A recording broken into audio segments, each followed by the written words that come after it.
Holidays-nale, adu namma GT Holidays da. GT Holidays, South India's #1 travel brand. You know you are special when you're with GT Holidays. வரவேற்கிற அளவுக்கு நமக்கு 2025 இருக்குங்களாங்க ஐயா? 2024ஐ விட 2025ஆம் ஆண்டு வந்து பொருளாதார ரீதியாக நம்ம எல்லாருக்குமே வந்து நல்லா இருக்கும் அப்படிங்கிறத ஜோதிடத்தையும் தாண்டி கண்டிப்பாக சொல்லலாம். உண்மையை சொல்லப்போனால் இன்றைய நம்முடைய தமிழக முதலமைச்சர் மு.க. ஸ்டாலின் ஐயா அவர்களுக்கு ஜோதிட நம்பிக்கை கிடையவே கிடையாது. கலைஞர் அவர்கள் ஆரம்பித்த இந்த இயக்கத்தினுடைய முழு பலன்களையும் முழு அமைப்புகளையும் கலைஞரை விட நல்ல விதமாக செயல்படுத்தக்கூடிய ஜாதக தகுதி, மறுபடியும் இந்த இடத்துல நான் ஜோதிடனாக தான் வந்துடுவேன், ஜாதக தகுதி கண்டிப்பாக உதயநிதி அவர்களுக்கு இருக்குன்றதான் சொல்றேன். முன்னாள் முதலமைச்சர் ஐயா எடப்பாடி பழனிசாமி அவர்களுடைய ஜாதகம் நல்ல ஜாதகம், உண்மையிலே நல்ல ஜாதகம், ஒரு குறிப்பிட்ட அளவில் சரியான ஸ்டார் இருக்கக்கூடிய ஜாதகம். ஜோதிட ரீதியாக பேச போனால் பௌர்ணமிக்கு அடுத்த நாள் பிறந்தவர் உதயநிதி, பௌர்ணமிக்கு அடுத்த நாள் பிறந்தவர் ஸ்டாலின் அவர்கள், பௌர்ணமிக்கு அடுத்த நாள் பிறந்தவர் எடப்பாடி பழனிசாமி ஐயா அவர்கள், பௌர்ணமி அன்றே பிறந்தவர் புரட்சி தலைவி ஜெயலலிதா அவர்கள். அரசியல் ஆளுமைகள்லாம் பார்த்தீங்கன்னா அந்த ஒளித்தன்மை அப்படிங்கிற முழு நிலவு இருக்கும்போது, அந்த முழு நிலவு லக்னத்தோடு ஏதாவது ஒரு வகையில் சம்மந்தப்படும் போது, லக்னாதிபதியோடு ஏதாவது ஒரு வகையில் சம்மந்தப்படும் போது இருக்க பிறந்தவங்க தான். எடப்பாடி கூட வந்து சாதாரணமாக டக்குன்னு சிஎம்மாக வந்தல. இன்னைக்கு வேணா உதயநிதி அவர்களை வந்து ஆனால் ஏதோ ஒரு 3 வருஷத்தில் வந்துட்டார்னு சொல்லலாம், கிடையாது. தன்னுடைய 10 பருவத்திலிருந்தே அரசியலில் வந்தார். மிக அற்புதமான ஒரு யோகமான அவருடைய ஜாதகம். அவருக்கு வாய்ப்பில்லை அப்படி இப்படின்னு சொன்னாதான் அதெல்லாம் உண்மையிலே இதான வார்த்தை. கண்டிப்பாக அதிமுக உயிர்ப்புடன் இருக்கும். எடப்பாடி அவருடைய ஜாதகம் உண்மையிலே நல்ல ஜாதகம். ஆகவே மறுபடியும் அவருக்கு ஒரு வாய்ப்பு கண்டிப்பாக உண்டு. மீண்டும் முதல்வர் யோகம் இருக்கிறதா? எடப்பாடி அவர்கள் கண்டிப்பாக முதல்வராவதற்கு வாய்ப்புகள் உண்டு. திரு அண்ணாமலை அவருடைய ஜாதகம் இருக்கா? அவருடைய ஜாதகம் வெளியே சாதிக்கக்கூடிய ஜாதகம். ஒரே வரையில் சொல்கிறேன், 8 மணி 2ஆம் இடங்கள் சுபத்துவ அமைப்பில் மத்தியில் சாதிக்கக்கூடிய ஜாதகம். அண்ணாமலையை வந்து நீங்கள் ஈஸியாகலாம் இட போட்டுற முடியாது. மாநிலத்தில் உதயநிதி தவிர்க்க முடியாத ஒரு அமைப்பிலையும், மத்தியில் சென்ட்ரல் கவர்மெண்ட் என்று சொல்லப்படக்கூடிய அகில இந்திய பிரதிநிதித்துவத்தில் அண்ணாமலை தவிர்க்க முடியாதவராக இருப்பார். விஜயோடைய அமைப்புகள் பார்த்தீங்கன்னா அவருக்கும் சூரியனை குருபார்த்த ஜாதகம். ஆனால் சூரியனோட சனி இருக்கக்கூடாது. எந்த ஒரு அமைப்புலையும் சூரியனோட சனி இருந்தால், ஒரு என்ன நானே தற்பெருமையாக சொல்லிடக்கூடாது, சுயத்தை மட்டும் சொல்லிடக்கூடாது. ரஜினி அரசியலுக்கு வரமாட்டார்னு சொன்ன ஒரே ஜோசியர் நான் தான். திரு ராகுலுடைய ஜாதகம் இருக்குன்னு சொன்னீங்க, அது பிரதமர் யோகம் உள்ள ஜாதகமா? 2027க்கு பிறகு அவருக்கு அந்த யோகம் கண்டிப்பாக 2027க்கு பிறகு அரச நாட்டை ஆளக்கூடிய ஜாதகம் தான், பிரதமராக வருவார். அதன் தமிழர்களுக்கு வணக்கம். பல்வேறு துறைகளில் ஆக சிறந்த ஆளுமைகளை சந்தித்து நாம் நேர்காணல் எடுத்து வருகிறோம். 2024ஆம் ஆண்டு முடிவடைந்து 2025ஆம் ஆண்டு ஆங்கில புத்தாண்டை நாம் வரவேற்க இருக்கிறோம். இந்த 2025வது வருடம் எப்படி இருக்க போகிறது, நாட்டிற்கும் அதே போல பொது பலன்களை கேட்க வேண்டும் என்றுதான் நான் இங்கு வந்தேன். ஆனால் இங்கே பல்வேறு தரவுகளோடு நம்மிடையே விவாதிக்க இருக்க ஒரு பிரபல ஜோதிடர், எல்லோருக்கும் பரிச்சயமான ஒரு ஜோதிடர், நமக்கு வந்து ஜோதிட கலையரசு என்று எல்லோராலும் அடையாளப்படுத்தப்படுகின்ற ஐயா ஆதித்ய குருஜி இணைந்திருக்கிறார். அவரிடம் நிறைய விஷயங்களை கேட்டு பெறுவோம். ஐயா வணக்கம். நல்லா இருப்பீங்க மதேஷ். உலகம் முழுக்க பரவியிருக்கும் மாதன் தமிழ் நேயர்கள் அனைவருக்கும் இனிய நல்வாழ்த்துக்கள். எல்லோரும் நன்றாக இருப்பீர்கள். மகிழ்ச்சி. ஒரு எல்லோரும் நன்றாக இருக்கணும்னு ஒரு உற்சாகத்தோட ஆரம்பிச்சிருக்கீங்க. 2024 முடிச்சுட்டு 2025 ஆங்கில புத்தாண்டு, ஒரு புது வருடத்தை எதிர்நோக்கி நாமெல்லாம் காத்திருக்கிறோம். அதை வரவேற்கிற அளவுக்கு நமக்கு 2025 இருக்குங்களாங்க ஐயா? ஒவ்வொரு வருஷமும் இன்னொரு, நம்மளுடைய உண்மையை சொல்லப்போனால் நம்முடைய சமூகம், நம்முடைய தென்னிந்திய அமைப்பு, நம்முடைய இந்திய அமைப்பு ஜோதிடத்திற்கு அப்பாற்பட்டு பார்க்க போனால் ஒவ்வொரு வருஷமும் நம்ம வந்து முன்னேறிக்கிட்டு தான் இருக்கிறோம் அப்படிங்கிறது தான் உண்மை. அதனால் 2024ஐ விட 2025ஆம் ஆண்டு வந்து பொருளாதார ரீதியாக நம்ம எல்லாருக்குமே வந்து நல்லா இருக்கும் அப்படிங்கிறத ஜோதிடத்தையும் தாண்டி கண்டிப்பாக சொல்லலாம். ராசி ரீதியா நீங்க நிறைய சொல்லியிருக்கீங்க ஏற்கனவே. இருந்தாலும் நான் பொதுவாகவே சொல்ல முடியுமா? பொதுவாகவே நாட்டிற்கும் அதே போல இந்த பூகோள அடிப்படையில், இடம் அமைப்பின் அடிப்படையில் நம்மளால கணித்து சொல்ல முடியுமா? கண்டிப்பாக முடியாது. இதெல்லாம் வந்து ஜோதிடத்தை வந்து ஜோதிடமாக தயவுசெய்து பாருங்கள். இதை வந்து ஒரு தெய்வீக சாஸ்திரமாக வேறு மாதிரி இப்படி கொண்டு வந்து பார்க்காதீங்க. ஜோதிடம் என்பது ஒரு கணித சமன்பாடுகள் அடங்கிய ஒரு அருமையான அற்புதமான கலை. இறைவன் நமக்காக உன்னுடைய எதிர்காலத்தை நீ இப்படி தெரிஞ்சுக்கோ அப்படின்ட்டு மறைமுகமாக நமக்கு ஒரு மாதிரியான புத்திசாலித்தனத்தின் அமைப்பில் உணர்ந்து கொள்ளக்கூடிய அளவில் தந்த ஒரு நல்ல கலை அதை. இதை வந்து நம்ம 2 விதமாக பிரிக்கலாம், தனி மனித ஜோதிடம், உலகியல் ஜோதிடம்ட்டு. உலகியல் ஜோதிட விதிகள் முழுமை பெறப்படவில்லைன்னு அடிக்கடி சொல்கிறேன். இப்போ நீங்கள் கேட்குற பொது பலன்னா என்ன கேட்பீங்க? இங்கே பூகம்பம் வருதா, இங்கே சுனாமி வருதா, இது இப்படி இருக்குமா, இங்கே இருக்குமா, மறுபடியும் கொரோனா வருமா, இந்த மாதிரியான அமைப்புகளை துல்லியமாக கணிப்பதற்கு கண்டிப்பாக உலகியல் ஜோதிட விதி இல்லை. ஜோதிடத்தில் விதிகள் இல்லவே இல்லை. ஐயா அவர் சொல்கிறாரு, இவர் சொல்கிறாரு, ஒருத்தர் இப்படி சொல்கிறாரு, ஒருத்தர் அப்படி சொல்கிறாரு, ஏதாவது ஒன்று அப்படி ஆகிடும், இப்படி ஆகிடும், பூமி வெடிச்சிடும், செதறிடும், அப்படிலாம் சொல்கிறாங்களேன்னு பார்த்தீங்கன்னா அவங்கெல்லாம் வேறு மாதிரியான ஒரு அமானுஷம்னு சொல்லிடலாமா, அதாவது கணிப்பிற்கு அப்பாற்பட்டு சொல்கிறாங்க அப்படின்னு தான் சொல்ல முடியுமே தவிர, நிச்சயமாக கணித சமன்பாடுகளின்படி தனி மனித ஜோதிட விதிகளை துல்லியமாக சொல்லலாமே தவிர எந்த சூழ்நிலையிலையும் முழுக்க பொதுவாக இப்படி நடக்கும் அப்படின்னு சொல்ல முடியாது. நான் என்ன கேட்குறேன், இந்த 2025 பிறக்க போகுது. ஒரு வருடத்திற்கு முன்பு எந்தெந்த ஜோதிடர்கள் எப்படி 2024 இருக்கும்னு சொன்னாங்க அப்படின்றத பாருங்களேன். அதில் ஒரு 10% நடந்திருக்கான்னு பாருங்களேன். போன வருஷம் இதே நேரத்தில் 2024 இப்படி நடக்கும் அப்படி நடக்கும்னு யாராவது ஒரு ஜோதிடர் கண்ட இடத்துல அப்படி இப்படி தானே சொல்லியிருப்பாங்க. அவங்க சொன்னதெல்லாம் நடந்திருக்கான்னு பாருங்க. நிச்சயமாக உலகியல் ஜோதிட விதிகளின் அடிப்படையில் இப்போ தான் அது மெல்ல மெல்ல வளர்ந்துக்கிட்டு வருது.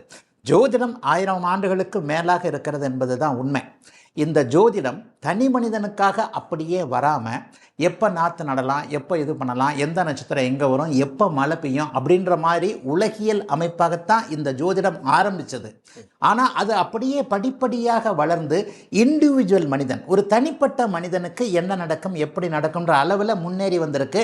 அவனுடைய லக்னம் என்கின்ற அவனுடைய பிறந்த நேரத்தின் அடிப்படையில் இந்த அமைப்பு தனி மனித ஜாதகம், தனி மனித ஜோதிடத்தை அப்படியே ஷார்ப் பண்ணக்கூடிய அளவில் வந்துருச்சு.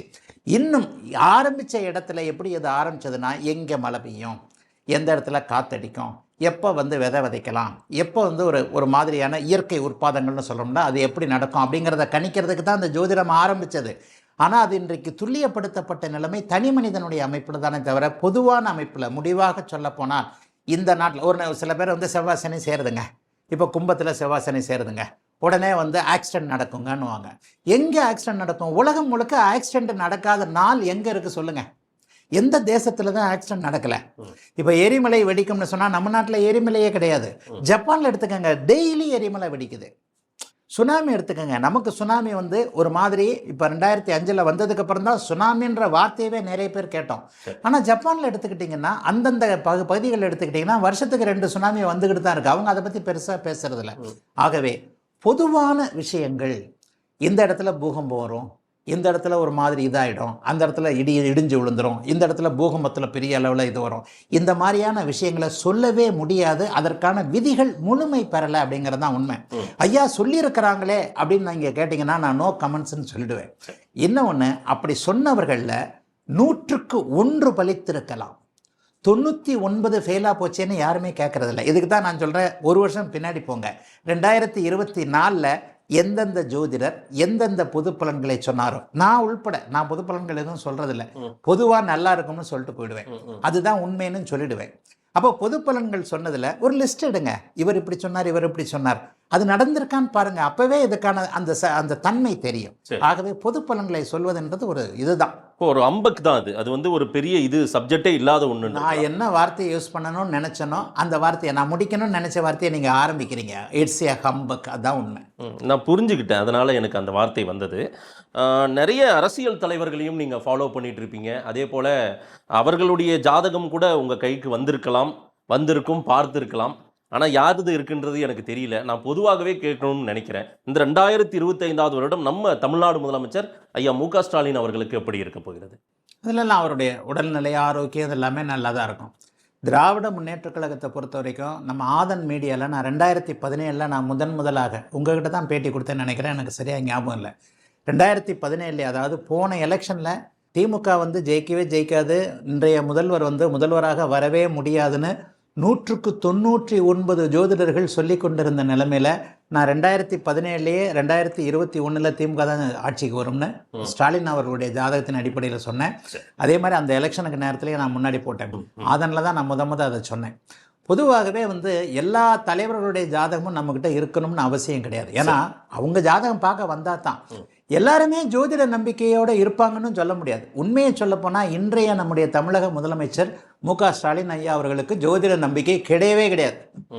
கிடையவே கிடையாது. சிரிக்கிறதுக்கு இதில் ஒன்றுமே கிடையாது. சரி, அதுக்கு ஒரு உதாரணம் வேணா சொல்கிறேன். வேட்புமனு தாக்கல் அவர் பண்ணினது அவர் சந்திராசிரம நாளில் பண்ணார். எத்தனை பேருக்கு தெரியாது? சரி, ஒருத்தர் எலெக்ஷனில் வேட்புமனு தாக்கல் பண்ணுறாரு அப்படின்னு சொன்னால் அது வந்து ஒரு பெரிய நிகழ்ச்சி. நல்ல நேரம் பார்க்குறது, கல்யாணம் பண்ணுறதுக்கு நல்ல நேரம் பார்க்குற மாதிரி தான் வேட்புமனு தாக்கல் பண்ணுறதுக்கு அந்த நேரத்தில் எலெக்ஷனை ஜோதிடர்கள் எல்லாருக்குமே தெரியுமே. வேட்புமனு தாக்கல் பண்ணுவதற்கு நல்ல நேரம் கேட்டு எத்தனை பேர் வந்து ஒவ்வொரு நேரமும் படையெடுக்கிறாங்கன்றது அந்த எலெக்ஷன் நேரங்களில் கண்டிப்பாக தெரியும். அப்படிப்பட்ட நல்ல நேரத்தில் பண்ணக்கூடிய வேட்புமனு தாக்கலையே சந்திராஷ்டம நாளில் தான் சிஎம் பண்ணார். அதுலேருந்தே தெரியும் அவருக்கு அதில் நம்பிக்கை இல்லை. இணையர் துணையர் அவங்க மனைவி உட்பட அவங்க ரொம்ப கடவுள் நம்பிக்கை, ஆன்மீகம் அப்படி பயணிக்கிறாங்க. அவங்க அவருக்குமே அது இதாகும் இல்ல, அவருக்கும் அது பொருந்தும் இல்ல. கணவருக்கு நம்பிக்கை இல்லைன்னா மனைவிக்கு அப்படி இருக்கணும்னு அவசியம் இல்லை. அவங்க சாமி கும்பிட்றாங்க, அவங்கெல்லாம் ஜோதிட நம்பிக்கை இல்லை. நான் அந்த நம்பிக்கையின் பால் கேட்கல. இவங்களுடைய அந்த வேண்டுதல், அதே போல வழிபாடு, நம்பிக்கை, அது எல்லாமே தன்னுடைய கணவருக்காகவும் அவங்க செய்யறாங்க. அதுதானங்க நம்ம கலாச்சாரமே. அதுதானே நம்ம கலாச்சாரமே. கணவருக்காகத்தானே மனைவி. நம்முடைய இந்திய பெண்கள் மகா சுயநலமானவர்கள் அடிக்கடி சொல்லுவேன். இந்திய பெண்கள் மாதிரி சுயநலமானவர்கள் வேற எந்த நாட்டிலையும் கிடையாது. ஏன்னா இந்திய பெண்ணுக்கு ரெண்டு விஷயம் தான், என் புருஷன் நல்லா இருக்கணும், என் பிள்ளைங்க நல்லா இருக்கணும். இதை தாண்டி ஒரு இந்திய பெண் வேறு எதையும் சிந்திக்காத ஒரு அற்புதமான கலாச்சாரம் நம்ம கலாச்சாரம்.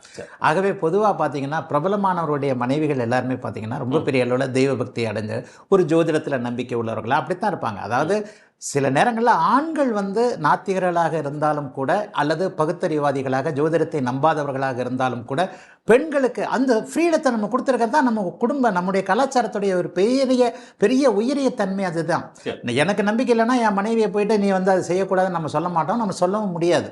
அதன் அமைப்பில் பெண்கள் அவர்களுடைய நம்பிக்கைகள் என்பது வேறு.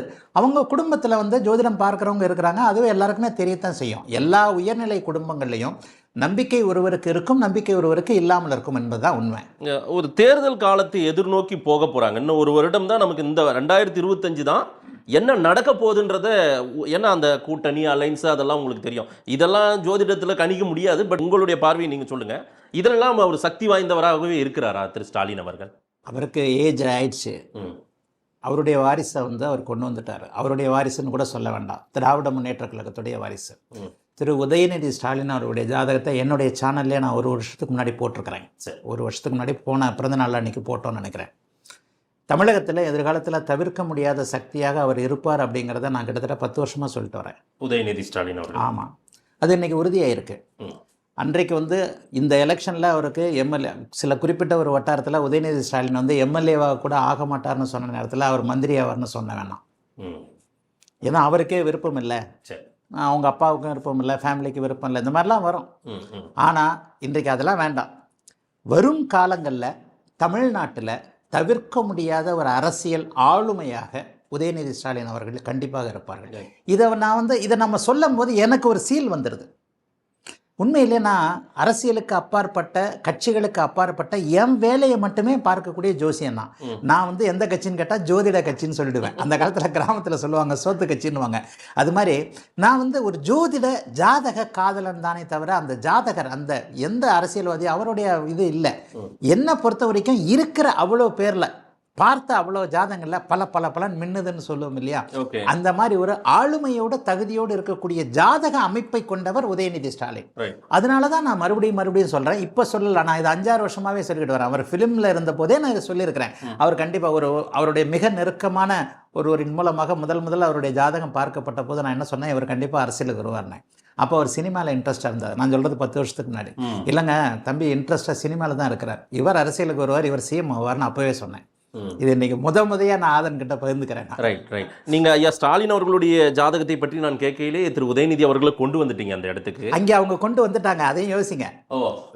சிஎம் வந்து இன்னைக்கு சிஎம் இருக்கிறார், அவருக்கு கீழே துணை முதலமைச்சராக இப்போ கொண்டு வந்தாச்சு. அப்போ வருங்காலம் அப்படிங்கிறது இளைஞர்களுக்கு வழிவிடக்கூடிய காலமாக இருக்குது. இவருடைய வயதின் அடிப்படையில் இப்போ வந்து திராவிட முன்னேற்ற கழகமாக இருக்கட்டும், ஸ்டாலின் ஐயா அவர்களாக இருக்கட்டும், உதயநிதி ஸ்டாலின் அவர்களாக இருக்கட்டும், அவங்களுடைய அமைப்பில் ஒரு நல்ல அமைப்பில் தான் அது போகுது. ஆகவே சிஎம்முடைய ஜாதகத்தையும் நான் விளக்கி இருக்கிறேன். மகம் பூர்வ நட்சத்திரம் சிம்மராசியில் பிறந்தவர். அவர் பிறக்கும் போதே அவருக்கு பௌர்ணமிக்கு பக்கத்தில். உண்மையில் அந்த ஜோதிடத்தை வந்து ஒளி தத்துவமாக பௌர்ணமி அமைப்புகளில் அந்த சந்திர அதியோகம் ஒளியோடு இருக்க பிறந்தவர்கள் அப்படிங்கிற அமைப்பில் நான் நிறைய விளக்கி இருக்கிறேன். அப்பா வந்து பௌர்ணமிக்கு அடுத்த நாள் பிறந்திருக்கிறார் அப்படின்னு சொன்னால் மகனும் அப்படி தான் பிறந்திருக்கிறார். இங்கெல்லாம் யாரும் 2 பேருமே சிசேரியனில் பிறந்தவங்க கிடையாது, நேச்சுரலாக பிறந்தவங்க தான். இப்போ அதாவது திட்டமிட்டு இந்த நாளில் பிறக்க வைக்கணும் அப்படின்னு பிறக்க வைக்கப்பட்டவர்கள்லாம் கிடையாது. இதெல்லாம் ஒரு தற்செயலான அமைப்பு. இதை நான் வந்து தான் ஒரு ஆலமரத்தின் விழுதுகள்னு சொன்னேன். ஆலமரம்னு நான் சொன்னது கலைஞர் அவர்களை சொன்னேன். ஒரு வந்து ஒரு பெரியவர் ஒரு வியாபாரத்தை ஒரு நிறுவனத்தை நடத்துகிறாரு, நிலை நாட்டுகிறார் அப்படின்னு வச்சுக்கோங்க. அவர் வரைக்கும் அது அப்படியே போயிடாது. அதற்கப்புறம் அவர் பையன் பார்ப்பார், அதுக்கப்புறம் அவர் பேரன் பார்ப்பார் இல்லையா? இப்போ சமீபத்தில் கூட பார்த்தீங்கன்னா ஒரு பெரிய தலைவர், ஒரு அரசியல் தலைவர் ஒரு இதில் பேசும்போது நான் ஆரம்பித்த ஒரு நிறுவனம் அப்படின்னு பேசினார். அது உரிமையான சரியான வார்த்தை. ஏன்னா அவர் இளம் வயதில் அடிபட்டு சரியாக அந்த நிறுவனத்தை ஒரு இடத்த வளர்த்தெடுக்கிறார் அப்படின்னு அர்த்தம். அது மாதிரி கலைஞர் அவர்கள் வளர்த்தெடுத்த அப்படின்னு தான் சொல்ல முடியும். இதை வந்து நீங்கள் ஸ்தாபனம் அப்படி இப்படின்னு எடுத்துக்கிட்டாலும் சரிதான், பரம்பரை அப்படி இப்படின்னு எடுத்துக்கிட்டாலும் சரிதான். உண்மையை பட்டவர்த்தனமாக பேச போனால் சில நிலைகளில் கொள்கையின் அடிப்படையில் இணைந்திருக்கக்கூடிய அமைப்பு ஒரு குடும்பமாகவே அமைந்திருக்குன்னு கூட சொல்லிடலாம். அப்போ தாத்தா ஆரம்பித்தது பேரன் பண்ணுறாரு அப்படின்ற விஷயங்கள்லாம் இருக்கு இல்லையா?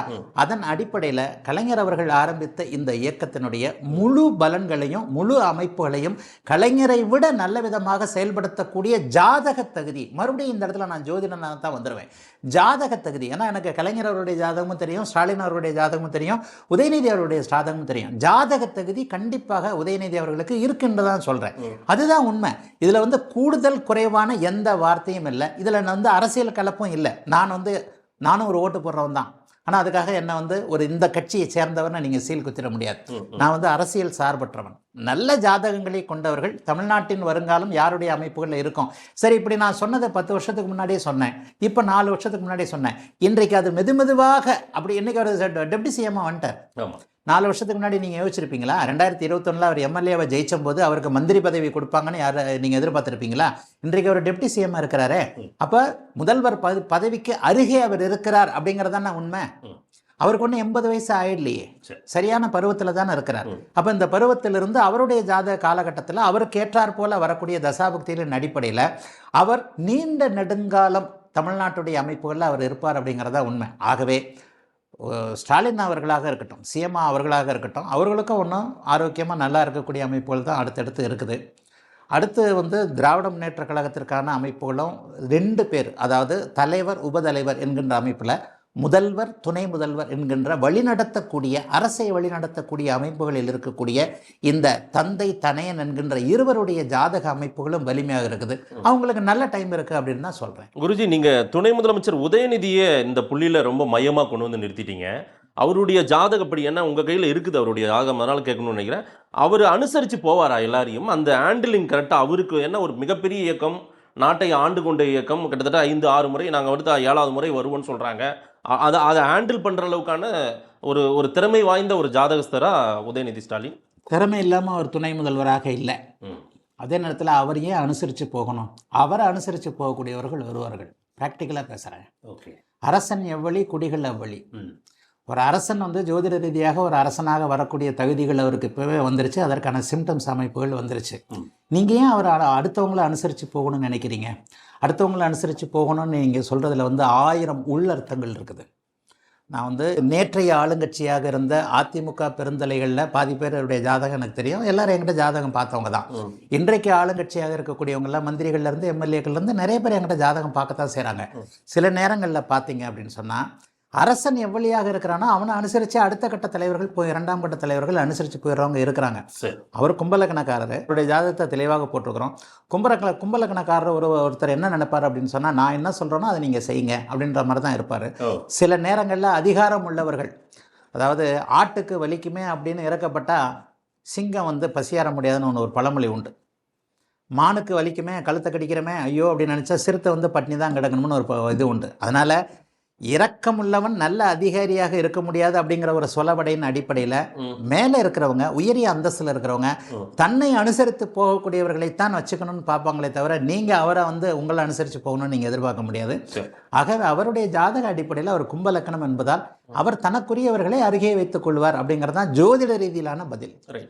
முன்னாள் முதலமைச்சர் ஐயா எடப்பாடி பழனிசாமி அவர்களுடைய ஜாதகம் நல்ல ஜாதகம், உண்மையிலே நல்ல ஜாதகம். ஒரு குறிப்பிட்ட அளவில் சரியான ஸ்டார் இருக்கக்கூடிய ஜாதகம். நிறைய பேர் அவருடைய டேட் ஆஃப் பர்த்தை 12 மேன்னு ஏதோ தப்பான விக்கிபீடியாவில் அப்படி இருக்குது இப்படி இருக்குன்னு போட்டிருக்கும் போது போன எலெக்ஷனில் அவருடைய உண்மையான ஜாதகத்தை போட்டு இதில் சொன்னேன். அதில் ஒரு சிறிய சர்க்கிளுக்கு பிறகு மீண்டும் அரசியலில் வருவார்னு சொன்னேன். சிறிய சர்க்கிள்னு சொன்னது அந்த இதுதான். போன எலெக்ஷனில் அவருக்கு கிடைத்த அந்த முதல்வர் பதவி பறிபோனது தான். இருந்தாலும் அஇஅதிமுக பெருமை மிகுந்த 2 பெரிய முதலமைச்சர்களை கண்ட ஒரு இயக்கம். புரட்சித் தலைவி அம்மா அவர்களாக இருக்கட்டும், புரட்சித் தலைவர் எம்ஜிஆர் அவர்களாக இருக்கட்டும், கிட்டத்தட்ட ஒரு அசைக்க முடியாத ஒரு பேர் இயக்கமாக இருந்து வந்த ஒரு அமைப்பு இப்போ கூட அதிமுக 70 எம்எல்ஏக்களை கொண்ட ஒரு மகத்தான சக்தியாக தான் இருக்கே தவிர அது கீழே போயிடலைங்க. இன்றைக்கும் அதிமுகவுக்கு நீங்கள் 1000 தான் பேசலாம், இது தேர்தல் நிரூபிக்கும். 2வது பெரிய கட்சி அல்லது 1வது பெரிய கட்சி, முதல் 2 இடங்களுக்குள்ள திமுக அதிமுகன்ற அமைப்புகள் தான் இருக்குமே தவிர நீங்கள் அதிமுகவை அவ்வளோ சீக்கிரமாக நீங்கள் இது பண்ணிட முடியாது. அவரும் பௌர்ணமிக்கு பக்கத்தில் பிறந்தவர். பங்குனி உத்தரத்திற்கு அடுத்த நாள், அந்த ஜோதிட ரீதியாக பேச போனால் பௌர்ணமிக்கு அடுத்த நாள் பிறந்தவர் உதயநிதி, பௌர்ணமிக்கு அடுத்த நாள் பிறந்தவர் ஸ்டாலின் அவர்கள், பௌர்ணமிக்கு அடுத்த நாள் பிறந்தவர் எடப்பாடி பழனிசாமி ஐயா அவர்கள், பௌர்ணமி அன்றே பிறந்தவர் புரட்சித் தலைவி ஜெயலலிதா அவர்கள். அப்போ பாருங்க, இந்த அரசியல் ஆளுமைகள்லாம் பார்த்தீங்கன்னா அந்த ஒளித்தன்மை அப்படிங்கிற முழு நிலவு இருக்கும்போது, அந்த முழு நிலவு லக்னத்தோடு ஏதாவது ஒரு வகையில் சம்மந்தப்படும் போது, லக்னாதிபதியோடு ஏதாவது ஒரு வகையில் சம்மந்தப்படும் போது இருக்க பிறந்தவங்க தான். எடப்பாடி கூட சாதாரணமாக டக்குன்னு சிஎம்மாக வந்தல. இன்றைக்கி வேணால் உதயநிதி அவர்களை வேணால் ஏதோ ஒரு 3 வருஷத்தில் வந்துட்டார்னு சொல்லலாம். கிடையாது, தன்னுடைய 10 பருவத்திலிருந்தே அரசியலில் வந்தார் எடப்பாடி. 10 பருவம், அதாவது 18-20 வயசுலேயே அவர் வட்டச்செயலாளராக வந்த மாதிரி எனக்கு ஞாபகம். டீனேஜிலே அவர் வட்டச்செயலாளராக எம்எல்ஏவாக சிறு வயதிலிருந்தே அவர் இந்த பதவியை சிஎம்மா 4 வருஷம் வர்றதுக்கு அவர் கிட்டத்தட்ட அவரும் கடந்து வந்த பாதை ஒரு மிகப்பெரிய பாதை. அவருடைய ஜாதகமும் பார்த்தீங்கன்னா லக்னாதிபதி உச்சமாகி, ரிஷப லக்னம், லக்னாதிபதி சுக்கிரன் உச்சமாகி பௌர்ணமி சந்திரனுடைய பார்வையில் இருப்பார். மிக அற்புதமான ஒரு யோகமான அவருடைய ஜாதகம். அவருக்கு வாய்ப்பில்லை அப்படி இப்படின்னு சொன்னாதான் அதெல்லாம் உண்மையிலே இதான வார்த்தை. கண்டிப்பாக அதிமுக உயிர்ப்புடன் இருக்கும். எல்லா கட்சிகளுக்கும் சரிவும் ஏற்றமும் இருக்கத்தான் செய்யுது. இன்றைக்கு சரிவு அதிமுகவுக்கு இருக்கிறதுன்றது உண்மை. ஏன்னா தோத்து போச்சே, தோற்ற கட்சியாகத்தான் இருக்கிறது. ஆனால் அதிமுக தோற்ற கட்சியாக இருந்தாலும் உயிர்ப்புடன் இருக்கக்கூடிய கட்சி. அதெல்லாம் நீங்க அந்த அளவுக்குலாம் இது பண்ண முடியாது. எடப்பாடி அவருடைய ஜாதகம் உண்மையிலே நல்ல ஜாதகம். ஆகவே மறுபடியும் அவருக்கு ஒரு வாய்ப்பு கண்டிப்பாக உண்டு. எடப்பாடி உயிர்ப்போடு நல்ல அமைப்போடு கண்டிப்பாக அவருடைய ஜாதக அமைப்பின்படி பௌர்ணமிக்கு அருகில் அவரும் பிறந்திருக்கிறார், கன்னிராசியில் பிறந்திருக்கிறார், பங்குனி உத்தர அடுத்த நாள் பிறந்திருக்கிறார் என்பதன் அடிப்படையில் அவருக்கும் ஒரு வாய்ப்பு கண்டிப்பா உண்டு. குருஜி, உங்களைப் போல ஜோதிட மேதை, ஜோதிட காதலர்கள் கிட்ட எடப்பாடி பழனிசாமி ஐயா இந்த மாதிரி நான் முதலமைச்சர் ஆகுனா எனக்கு யோகம் இருக்கான்னு கூட யாருக்கிட்டயா கேட்டிருப்பாரான்னு டவுட்டு. ஆனா இப்போது அவர் கண்டிப்பா ஆங்காங்கே கேட்க கூட வாய்ப்பு, அவங்க வீட்டில் இருக்கிறவங்க கேட்கறதுக்கு கூட வாய்ப்பு இருக்கு. மீண்டும் முதல்வர் யோகம் இருக்கிறதா? கண்டிப்பா உண்டு. நான் மறுபடியும் சொல்றேன், பெரியவர்களுக்கு அந்த ஜாதக நம்பிக்கை இருக்கிறது கஷ்டங்க. நீங்கள் வேறு மாதிரி நினைக்கலாம். அவங்களுக்கெல்லாம் ஜோசியத்தை தாண்டி வேறு விஷயங்கள் நிறைய இருக்குது. ஒரு ஜோசியக்காரனை போய் தேடி நான் சிஎம் ஆகணா, நான் எம்எல்ஏ ஆகணா, எம்பி ஆகணான்னு கேட்கறதுக்கெல்லாம் பெரியவங்களுக்குலாம் நேரமே கிடையாதுங்க. அவங்க அப்படிப்பட்ட ஆளுங்களும் கிடையாது. என்கிட்ட அவர் பார்க்குறாரு, இவர் பார்க்குறாருன்னு சொன்னால் அதெல்லாம் பொய்யா தான் இருக்கும். ஆனால் வீட்டில் உள்ளவர்கள் பார்ப்பாங்க, அதை நீங்கள் தடுக்க முடியாது. வீட்டில் உள்ளவங்க பார்ப்பாங்க. அப்பாவுக்கு பதிலாக பிள்ளைங்களோ, கணவனுக்கு பதில் மனைவியோ, மனைவிக்கு பதில் கணவனோ, இந்த மாதிரி வீட்டில் இருக்கிறவங்க அவங்க ஒரு ஆர்வத்தில் எங்கள் அப்பா, என்னுடைய மனைவி, என்னுடைய கணவர் மறுபடியும் வந்துடுவாரா அல்லது நல்லா வந்துடுவாரா அப்படிங்கிறதுல இப்படித்தான் ஜோதிடர்கிட்ட நிறைய பேர் வருவாங்க. பெரும்பாலும் ஃபேமிலி மெம்பர்ஸ் வருவாங்க, அண்ணன் தம்பி, கணவன் மனைவி, இந்த மாதிரி தான் வருவாங்க. அதனால் எடப்பாடி அவர்கள் கண்டிப்பாக முதல்வராவதற்கு வாய்ப்புகள் உண்டு. ஆவார், அவருடைய ஜாதகப்படி ஆவாருங்க, அதில் ஒன்றும் பிரச்சனை இல்லைங்க. கண்டிப்பாக அவருக்கும் இன்னொரு வாய்ப்பு நிச்சயமாக உண்டுங்க. அதுலேயே இந்த பிரிந்தவர்கள், நீக்கப்பட்டவர்கள் அப்படின்னு அவங்க வார்த்தையெல்லாம் பயன்படுத்துகிறாங்க. நீங்களும் அரசியல் பார்வையாளர் தான், எனக்கு தெரியும். அவங்கெல்லாம் மறுபடியும் இந்த ஒன்று கூடல், அதே போல் அதிமுகவில் மீண்டும் ஏதேனும் பிரச்சனைகள் உண்டாக, ஏன்னா அந்த ஜாதக ரீதியாக ராசி ரீதியாக அப்படி ஏதேனும் இவங்கெல்லாம் கொஞ்சம் முட்டல் மோதலாக ஏதானும் இருக்குமா? TTV, OPS, Sasikala. எனக்கு சிலருடைய ஜாதகம் தெரியும். ஓபிஎஸ் ஜாதகம் எனக்கு கன்ஃபர்மேஷன் இல்லை. ஓபிஎஸ் ஜாதகம்னு என்கிட்ட கொண்டு வந்தாங்க. நான் நெருங்கின ரத்த சம்பந்தமுள்ள உறவுகள் காட்டுகின்ற ஜாதகத்தை தவிர மற்றதை நான் நம்ப மாட்டேன். ஏன்னா ஒரு ஜோதிடனை ஏமாத்துகிற விஷயங்கள் அது. ஆனால் ஓபிஎஸ்ஸோடைய ஜாதகம் உண்மையான ஜாதகம் எனக்கு தெரியாது. இப்போ நீங்கள் மற்றது சொன்னீங்க பார்த்தீங்க, டிடிவி தினகரன், சின்னம்மா வந்து அவங்களுடைய ஜாதகம்லாம் எனக்கு தெரியும். ஒரு ஜோதிடனா இதில் பதில் சொல்கிறதுக்கு சில இடங்களில் உண்மையைத்தான் சொல்லணும், சில சங்கடங்கள் இருக்கத்தான் செய்யும். நான் ஒரு 7-8 வருஷத்துக்கு முன்னாடியே சில விஷயங்களை நெகட்டிவாக தான் இது பண்ணேன். அதாவது திரும்ப வந்து மேலெடுப்பது அப்படிங்கிறது சிலருடைய அமைப்புகளில் நல்லா இல்லை. ஓகே. குறிப்பாக இப்போ சொல்ல வேண்டாம்னு நினைக்கிறீங்க? ஆமாம், எதுக்கு அது? அதாவது பாசிட்டிவாக நல்லதை உறக்க சொல்லலாம், நல்லதை உறக்க சொல்லலாம். அல்லதை வந்து சம்மந்தப்பட்டவருடைய மனசு கஷ்டப்படும் இல்லையா? அப்போ எனக்கு பொய் சொல்ல தெரியாதுங்க, எனக்கு ஜோசியத்தில் பொய் சொல்ல தெரியாது. நான் பொய் சொல்கிறதா நானும் சாதாரண மனுஷன் தான், ஆனால் ஜோதிடத்தில் நான் பொய் சொல்ல மாட்டேன். இப்போ சின்னம்மாவுடைய ஜாதகமாக இருக்கட்டும், இதை பற்றி நான் ஒரு 9 வருஷத்துக்கு முன்னாடியே மாலை மலரில் எழுதியிருக்கிறேன். ஒரு இணை ஜாதகம்னு சொல்லுவோம். இணை ஜாதகம் அப்படின்னு சொன்னால் ஒருவர் இருக்கிற வரைக்கும் உயிர்ப்போடு இருக்கக்கூடிய ஒரு விஷயம். அதை வந்து ஒரு உதாரணமாக கூட சொன்னேன். ஒருவர் வந்ததற்கு பிறகு, வாழ்க்கையில் ஒருத்தர் வந்ததற்கு பிறகு அது உயிர்ப்பாகக்கூடிய அமைப்பு. இப்போ என்னை கேட்டிங்கன்னு வச்சுங்க, என் பொண்டாட்டி எப்போ என் வாழ்க்கையில் வந்ததோ அன்னையிலேருந்து நான் நல்லா இருக்கிறேன்னு சொல்லுவேன். என் மூத்த பாப்பா எப்போ பிறந்தாலோ அன்னையிலேருந்து நான் வசதியாக இருக்கிறேன்னு சொல்லுவேன். இதைத்தான் நாங்கள் பூரக ஜாதகம்னு சொல்லுவோம். இதுக்கு பேர் பூரக ஜாதகம். ஒருவர் வாழ்க்கையில் வந்ததற்கு பிறகு நம்ம வாழ்க்கையில் நல்லா அமையக்கூடிய அமைப்பு. இதை வந்து இன்னும் ஒரு விதமாக கூட சொல்லலாம். என் பொண்ணு பிறந்ததுலேருந்து நான் நல்லா இருக்கிறேன், என் பொண்ணை கல்யாணம் பண்ணி கொடுத்ததுலேருந்து எனக்கு டல் ஆகிட்டேன். அதாவது என் வீட்டு லட்சுமி போயிட்டான். பொண்ணை பெற்றவன் எல்லாரும் அங்கேயே தான் வச்சுருக்க போகிறதில்ல, என்னைக்காவது ஒரு நாள் ஒருத்தன் கையில் பிடிச்சி கொடுக்க போகிறோம். அப்போ நம்ம வீட்டு லட்சுமி இன்னொருத்தட்ட போகிறா. இந்த மாதிரிலாம் வார்த்தைகள் நீங்கள் கிராமத்தில் கேள்விப்பட்டிருப்பீங்க.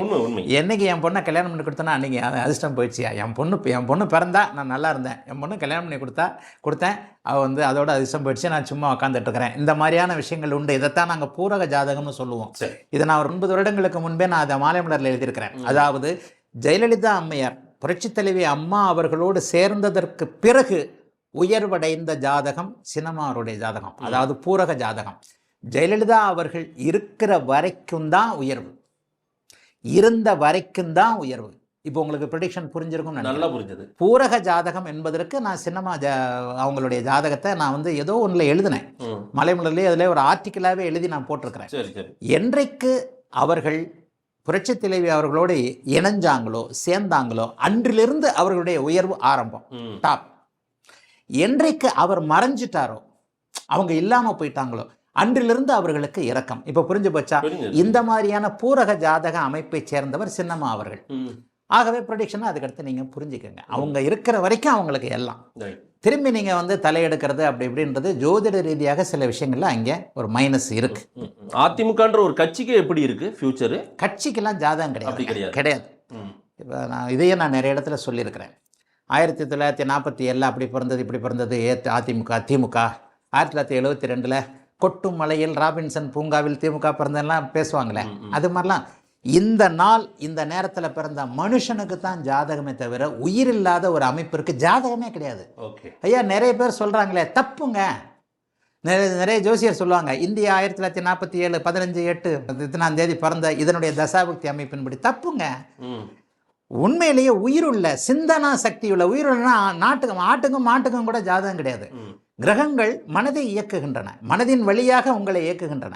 கிரகங்கள் மனதை கொண்ட எந்த ஒரு உயிரினம் இருக்கிறதோ அந்த உயிரினத்துக்கு தான் ஜாதகம். ஆக அதிமுக பிறந்த நாளை வச்சு நீங்கள் ஜாதகம் கணிக்க முடியாது, திமுக பிறந்த நாளை வச்சு நீங்கள் ஜாதகம் கணிக்க முடியாது. இன்றைக்கு தலைவராக யார் இருக்கிறாரோ அவருடைய அமைப்பில் அது அவருடைய நல்ல நேரம் இருக்கின்ற வரைக்கும் அந்த கட்சி அமைப்புகள் அந்த இயக்க அமைப்புகள் அப்படியே நல்லா இருக்கும். ஜெயலலிதா அம்மையார் அவர்கள் இருந்த வரைக்குமே வந்து அதோடைய நிலைமை வேற மாதிரி இருந்தது. இப்போ அதோடைய இமேஜ் வேற மாதிரி இருக்கு. இருந்தாலும் கட்சி உயிர்ப்போட தான் இருக்குது அப்படிங்கிறத நிறைய பேர் வந்து அதை கண்டிப்பாக உணர்ந்துக்க முடியும். ஆக கலைஞர் இருந்தார், கலைஞர் போயிட்டார், அதுக்கப்புறம் ஸ்டாலின் வந்துட்டாங்க, ஜெயலலிதா அம்மா போயிட்டாங்க, அதுக்கப்புறம் இவர் எடப்பாடி வந்திருக்கிறார். கட்சி இன்னும் கொஞ்ச நாள் இருக்கும். ஆனால் அதிமுக பிறந்த நாளன்று கணிக்கப்பட்ட ஜாதகப்படி தப்புங்க, அப்படிலாம் கணிக்க முடியாது. அதில் தான் அந்த உலகியல் ஜோதிடம் வந்துடுது. உயிருள்ள பொருட்களுக்கு மட்டுமே, மனமுள்ள பொருட்களுக்கு மட்டுமே, மிருகங்களை தவிர்த்து உயிருள்ள 6 அறிவு பெற்ற மனிதனுக்கு மட்டுமே ஜாதகம், அமைப்புகளுக்கு ஜாதகம் இல்லை. ரொம்ப பெரிய தெளிவு இது பிறந்திருக்கிறது. சீமானுடைய ஜாதகம் எனக்கு தெரியாதுங்க. எனக்கு உண்மையிலே நிறைய என் சேனலில் ஏகப்பட்ட கமெண்ட்டு, 2 பேரில் ஒருத்தர் அவர் சீமான். சீமான் ஐயா வந்து உண்மையிலே எனக்கு ஜாதகம் தெரியாது. அவருடைய நான் தான் சொல்கிறேனே, ரத்த சம்பந்தம் உள்ள யாராவது ஒருத்தர் ஜாதகம் பார்க்க வருவாங்க. ஒருவேளை அவருக்கு நம்பிக்கை இல்லாமல் இருக்கலாம். சீமான் ஐயா அவர்களுக்கு நம்பிக்கை இல்லாமல் இருக்கலாம். நம்பிக்கை இல்லை இருந்தால் தானே ஜோசியம் போய் பார்க்க போகிறாரு. யாராவது ஒருத்தர் விட்டா வந்து அவருக்கு இதாக இருந்திருக்கணும்ல. நான் இல்லை, என்னை விட புத்திசாலியான ஜோதிடர்கள் எவ்வளோ பேர் இருக்கிறாங்க, நெருக்கமானவர்கள் அங்கங்கே இருப்பாங்க. என்னை பொறுத்த வரைக்கும் என்னோட சேனலில் ஒவ்வொரு வீடியோலையும் தலைவர் சீமான் அவர்களுடைய ஜாதகத்தை போடுங்கன்னா நான் எங்கே போய் போடுறது? கமெண்ட்டே பதிலே சொல்லிடுவேன். யாருன்னா தெரிஞ்சால் சொல்லுங்கள், நான் தாராளம். அப்போ கூட நான் நம்ப மாட்டேன். ஏன்னா இப்போ பார்த்தீங்கன்னா பொது வெளியில் இன்டர்நெட்டில் வர பிரதமர் மோடி அவர்களுடைய ஜாதகம்னு 11 ஜாதகம் இருக்குது. உண்மையிலே மோடி அவர்களுக்கு அவர் ஜாதகம் எதுன்னு அவருக்கே தெரியாது. ஏன்னா 1950களில் பிறந்த 40களில் பிறந்தவங்க யாருக்குமே வந்து அவங்களுடைய பிறந்த எளிமையான குடும்பத்தில் 7வது 8வது 9வது பிறந்த ஒருத்தருக்கு ஜாதகம் இருக்குன்றது நமக்கு உண்மையிலே அது தப்பு. அவர் பிரதமராவார்ன்றது அந்த காலத்தில் அவருடைய குடும்பத்தில் யாரும் நம்பியிருக்க மாட்டாங்க. ஆக இன்றைக்காவது கலைஞர் பேரை அவர் இருக்கிறாரு, அது ஒரு அந்த இது உண்டு. இப்போ ராகுல் காந்தியோட பிறந்த நேரம் துல்லியமானது. என்கிட்ட ராகுல் காந்திக்கு சம்மந்தப்பட்ட ஒரு விஷயத்தில் அவருடைய அரசியல் சாராத விஷயத்தில் சொந்த வாழ்க்கைக்காக ராகுல் காந்தியோட ஜாதகம் என்கிட்ட பார்க்கப்பட்டது. ஓகே. என்கிட்ட பார்த்து அந்த ரத்த உறவு அவருடைய அரசியலை பற்றி ஒரு வார்த்தை கூட கேட்கல. அவருடைய சொந்த வாழ்க்கை, கல்யாணம், திருமணம், குழந்தை வாக்கியம், அதை வச்சு தான் நான் ராகுல் காந்தி ஜாதகம் போட்டேன். ஓ, அன்னைக்கு நீங்கள் சொன்னது தான் நடந்துட்டு இருக்கா? அதுதான் நடந்துகிட்டு இருக்கு. நான் தான் சொன்னேன் தனி மனித ஜாதகம். ஆனால் என்கிட்ட ராகுல் காந்தி ஜாதகத்தை பார்த்தவங்க அவருடைய அரசியலை பற்றி ஒரு கேள்வி கூட கேட்கல. ஆனால் அரசியல் ஜாதகம்னு அன்னைக்கு கணிக்க முடிந்ததா உங்களுக்கு? அவர் அப்போ அவர் எம்பியா தானே இருந்தாரு. இப்போ தானே 4-5 வருஷத்துக்கு முன்னாடி எம்பியா தானே இருந்தார். அவருடைய பர்த் டைம் எனக்கு துல்லியமாக கிடைச்சது. அப்படித்தான் அவருடைய பர்த் டைம் 2:31 PM அப்படின்ற ஒரு எக்ஸாக்ட் டைம் வந்து எனக்கு கிடைச்சது. அதை பற்றி அவங்க அதை வெளியிடுறத சில பேர் ரெக்வஸ்ட் பண்ணுவாங்க, இது எதுவும் நீங்கள் பப்ளிக்கில் போட்டுறாதீங்கன்னுவாங்க. அப்படிலாம் அவங்க ரெக்வஸ்ட்லாம் பண்ணலை, அவங்க அதை அப்ஜெக்ஷனும் பண்ணலை. அதனால தான் நான் ராகுல் காந்தி ஜாதகத்தை பர்ஃபெக்ட் டைமோட போட்டேன். மத்தியானம் 2:31 அவர் பிறந்தார்னு. இந்த மாதிரி ரத்த சம்பந்தமுள்ள உறவுகள் வந்து டைமாக வந்து இதோட நம்மகிட்ட கேட்கும்போது அப்போ தான் நமக்கு ஒரு நம்பிக்கை வரும். இப்போ சீமான் ஐயா எடுத்துக்கிட்டிங்கன்னா அவங்களுடைய ரத்தம் அவங்களுக்கும் இருக்கும், கணவன் மனைவி எல்லோரும் இருக்கிறாங்க இல்லையா. அவங்க இதில் யாருன்னா வந்து பார்த்துருக்கலாம். இல்லை எனக்கு தெரியாது, அவங்களுக்கு நம்பிக்கை இல்லை. அது எப்படி நான் சொல்ல முடியும்? அவங்க பார்த்துருந்தாங்கன்னா எனக்கு தெரியும். நீங்கள் பேசுறது அவருக்கே அனுப்புகிறேன், அவரே கொடுப்பாரு. அதனால் உண்மையிலே எனக்கு அவருக்கு நம்பிக்கை இருக்கான்னு கூட எனக்கு தெரியாது. அதனால் அவருடைய ஜாதகம் கண்டிப்பாக என்கிட்ட கிடையாது. இருந்தால் வந்து எனக்கு அவருக்கும் சம்மதம் இருந்தால் பொது வெளியில் விளக்குறதுல எனக்கு வந்து கண்டிப்பாக ஆட்சேபனை இல்லை. இருந்தால் ஏன்னா அவரும் வந்து கிட்டத்தட்ட ஒரு தவிர்க்க முடியாத ஒரு சக்தியாக இன்றைக்கு வந்திருக்கிறார் அப்படிங்கிறது தான் உண்மை. ஒரு தனியான ஒரு ஆளாக நின்று தன்னுடைய பேச்சு, தன்னுடைய நிர்வாகத் திறமை, தன்னுடைய இயக்கத் திறமை, தன்னுடைய வெளிப்படையான பேச்சின் தன்மை அமைப்புகளில் ஒரு 6% 8% ஓட்டு வாங்குறாரு. அதுவும் இளைஞர்களுடைய ஓட்டு. வயசானவங்க ஓட்டுன்னு 5 வருஷமோ 10 வருஷமோ, இன்றைக்கு இளைஞனாக பிறக்கக்கூடியவன், ஓட்டு போடக்கூடியவன் இன்னும் ஒரு 30 ஆண்டு காலம் ஓட்டு போடக்கூடியவனாக இருப்பான். 20 வயசில் ஒருத்தன் ஓட்டு போடுறான், குறைஞ்ச வருஷம் 40 வயசு 40 வருஷம் 60 வயசு வரைக்கும் ஓட்டு போடுறவனாக இருப்பான். அப்போ அந்த மாதிரியான ஒரு இளைய ஃபாலோயர் யூத் கிடைக்கிறது பெரிய கஷ்டம். ஒரு யூத்தோட மனசை வந்து நீங்கள் இதெல்லாம் பண்ணவே முடியாது. எதை வேணாலும் சொல்லிடலாம், அதாவது காசு கொடுத்து எதையும் வாங்கிடலாம். ஆனால் காசு கொடுத்தும் வாங்க முடியாதது ஒரு இளைஞனுடைய இதயம். அந்த மாதிரியான ஒரு இளைஞ பட்டாளத்தை அவர் வச்சிருக்கிறாருன்னு சொன்னால் அவருடைய ஜாதகமும் உண்மையிலே ஒரு அபூர்வமாக தான் இருக்கும். கிடைச்சா பார்க்கலாம். குருஜி, அடுத்து ரொம்ப முக்கியமான ஒரு தலைவர் தான் தமிழ்நாட்டில் பெருசாக இப்போ உருவெடுத்து வரக்கூடிய ஒரு தலைவராக இருக்கார், திரு அண்ணாமலை. அவருடைய ஜாதகம் இருக்கா? ரெண்டாவது தான். சமீபத்தில் நான் வந்து அவருடைய ஜாதகத்தை பார்க்க நேர்ந்தது. நான் வந்து 2வது சீமான் ஐயா அவர்களை மாதிரியே அண்ணாமலை. என்னுடைய சேனலில் ஆயிரக்கணக்கான கமெண்ட், அப்பா தலைவர் அண்ணாமலையோட ஜாதகம், தலைவர் அண்ணாமலையோட ஜாதகம்ன்ற. எனக்கு அவருடைய பிறந்த நேரத்தில் அவருடைய நெருக்கமான உறவுகள்னு சொல்லிட்டு கிட்டத்தட்ட ஒரு 4-5 பேர் பார்த்தாங்க. அப்போ கூட வந்து ஒரு அவங்களுடைய 2ஆம் கட்ட தலைவர்கள்லேயும் வந்து சில பேர் சொன்னாங்க. பட் நான் ரொம்ப சந்தேக பிராணி. ஏன்னா ஜோதிடத்தில் எனக்கு இருக்கக்கூடிய ஒரு பேரை கெடுத்துக்க கூடாதுன்னு நினைக்கிறவன் நான். சமீபத்தில் அவருடைய ஜாதகத்தை பார்க்க நேரிட்டது. உண்மையான டைம் தான்றதை கன்ஃபார்ம் பண்ண இது வந்துச்சு. அதாவது டைமை இப்போ கூட சொல்லிடுறேனே, 1:17. அதுக்கு முன்னாடி நான் ஒரு 12 மணியாக இருக்குமோ அப்படின்ற ஒரு சந்தேகம்லாம் எனக்கு இருந்தது. ஒரு முக்கியமானவர், அவருடைய கட்சிக்காரர், அடிக்கடி பார்க்கும்போது இதுதான் சொன்னார். நான் என்னுடைய பழக்கமாக அவங்களுக்கு தெரியும், நான் நம்ப மாட்டேன் எதாக இருந்தாலும். ஏன்னா சில நேரங்களில் தலைவர்களே தெரியும். ஏன்னா பிறந்த நேரத்தை நான் எப்போவுமே சந்தேகப்படுறேன். 40 வருஷத்துக்கு முன்னாடி பிறந்தவர்களுடைய அவ்வளோ நேரமும் தப்பு. இப்போ தான் நம்ம வந்து செல்ஃபோனை வச்சுக்கிட்டு இருக்கிறோம். உங்கள் பாக்கெட்டில் என் பாக்கெட்லேயும் ஒரே நேரம் இருக்கிறது இப்போ தான். 40 வருஷத்துக்கு முன்னாடி உங்கள் வாட்ச் ஒரு நேரத்தை காட்டும், என் வாட்ச் ஒரு நேரத்தை காட்டும். வாட்சே கட்டாத ஒரு காலகட்டங்கள், எளிமையாக இருந்த காலகட்டங்களில் அப்படி பிறந்தாங்க இப்படி பிறந்தாங்க. காலையில் 10 மணிக்கு கிழக்க போகிற ரயில் கூன்னு கூவிக்கிட்டு போகும்ல, அப்போ தான் பிறந்தான் சரியாக 10 மணிக்குன்னுவாங்க. அன்றைக்கி பார்த்தா ட்ரெயின் 1 மணி நேரம் லேட்டாக கூன்னு கூவிட்டு போயிருக்கும். சரி, அவருடைய டைம் 1:17 எனக்கு சொல்லப்பட்டது. எப்படி இருக்குது? பரவாயில்ல. அதாவது அவருடைய ஜாதகம் வெளியே சாதிக்கக்கூடிய ஜாதகம். ஒரே வரையில் சொல்கிறேன், 8 12ஆம் இடங்கள் சுபத்துவ அமைப்பில் மத்தியில் சாதிக்கக்கூடிய ஜாதகம். அண்ணாமலையை வந்து நீங்கள் ஈஸியாகலாம் இட போட்டுற முடியாது. அண்ணாமலை இந்த ஒரு சில காலகட்டங்கள், இப்போ கடகராசி அவருக்கு ஆயில்ய நட்சத்திரம் நினைக்கிறேன், ஆயில்ய நட்சத்திரம் தான் கடகராசிக்காரர்கள் எல்லாருக்குமே அஷ்டமச்சனி. எனக்கு நெருக்கமான சில பேர் இருப்பாங்க இல்லையா, அவுட் ஆஃப் த ரெக்கார்டாக கேட்பாங்க இல்லையா. இப்போ போன எலெக்ஷனில் வந்து எனக்கு வந்து பெரிய நெருக்கடி, எனக்கு வந்து அண்ணாமலை அவருடைய ஜாதகத்தை போடுங்கன்ட்டு. ஆனால் எனக்கு பிறந்த நேரம் கன்ஃபார்ம் ஆகாத வரைக்கும் நான் போட மாட்டேன்னு சொன்னேன். சரி, இதுதான் நீங்கள் அதை என்ன நினைக்கிறீங்க, ஜெயிப்பாரா மாட்டாரா? ஜெயிக்க மாட்டாருன்னு. அஷ்டமச்சனி இதெல்லாம் ஒன்றும் இதே கிடையாது. ஏன்னா அஷ்டமச்சனி வரும்போது அனுபவங்களைத்தான் தருமே தவிர வெற்றியை தராது. அந்த ஒரு காரணத்தினாலே அவருடைய லக்னம் கன்ஃபார்மாக இல்லை, ஆனால் அவருடைய ராசி என்பது கன்ஃபார்ம். அன்றைக்கி தான் அவர் பிறந்தாருன்றது துல்லியமாக தெரியுது. எல்லாருமே ஒரே மாதிரி ஜாதகத்தை தான் கொண்டு வராங்க, ஆனால் அந்த லக்னம் தான் மாறுது. ஒருவர் 12 மணின்னு கொடுக்குறார், ஒருவர் 12 10ன்னு கொடுக்குறார், ஒருவர் 1 மணின்னு கொடுக்குறார், ஒருவர் 1 7ன்னு கொடுக்குறார். இதெல்லாம் போக ஏதோ ஒரு இதில் பிரச்சனை இருக்குது. ஆனால் ராசி என்னமோ கடகராசி தான். கடகராசிக்கு இப்போ அஷ்டமச்சனி நடந்துகிட்டு இருக்கு. உழைப்பு விரயமாகும் அப்படிங்கிறது அஷ்டமச்சனியில் ஒரு அமைப்பு. அப்போ அதை வச்சு தான் நான் வந்து சில ஒரு இதில் வந்து வேறு சில அமைப்புகளையும் நான் வந்து எலெக்ஷனுக்கு முன்னாடியே 40க்கு 40 திமுக ஜெயிக்கும்ன்றதை துல்லியமாக ப்ரெடிக்ட் பண்ண வேணாம். இதை வந்து வெளியில் சொல்கிறதுல ஒரு இதே கிடையாது. திமுக சம்பந்தப்பட்ட ஒருவரே, ஒரு உயர்மட்ட அமைப்புகளில் இருக்கக்கூடிய 2ஆம் நிலை தலைவர் ஒருவரே, நாங்கள் வந்து 36 தொகுதி ஜெயிப்போம்னு சொல்லும்போது 40க்கு 40 நீங்கள் ஜெயிப்பீங்கன்னு சொன்னேன் நான்.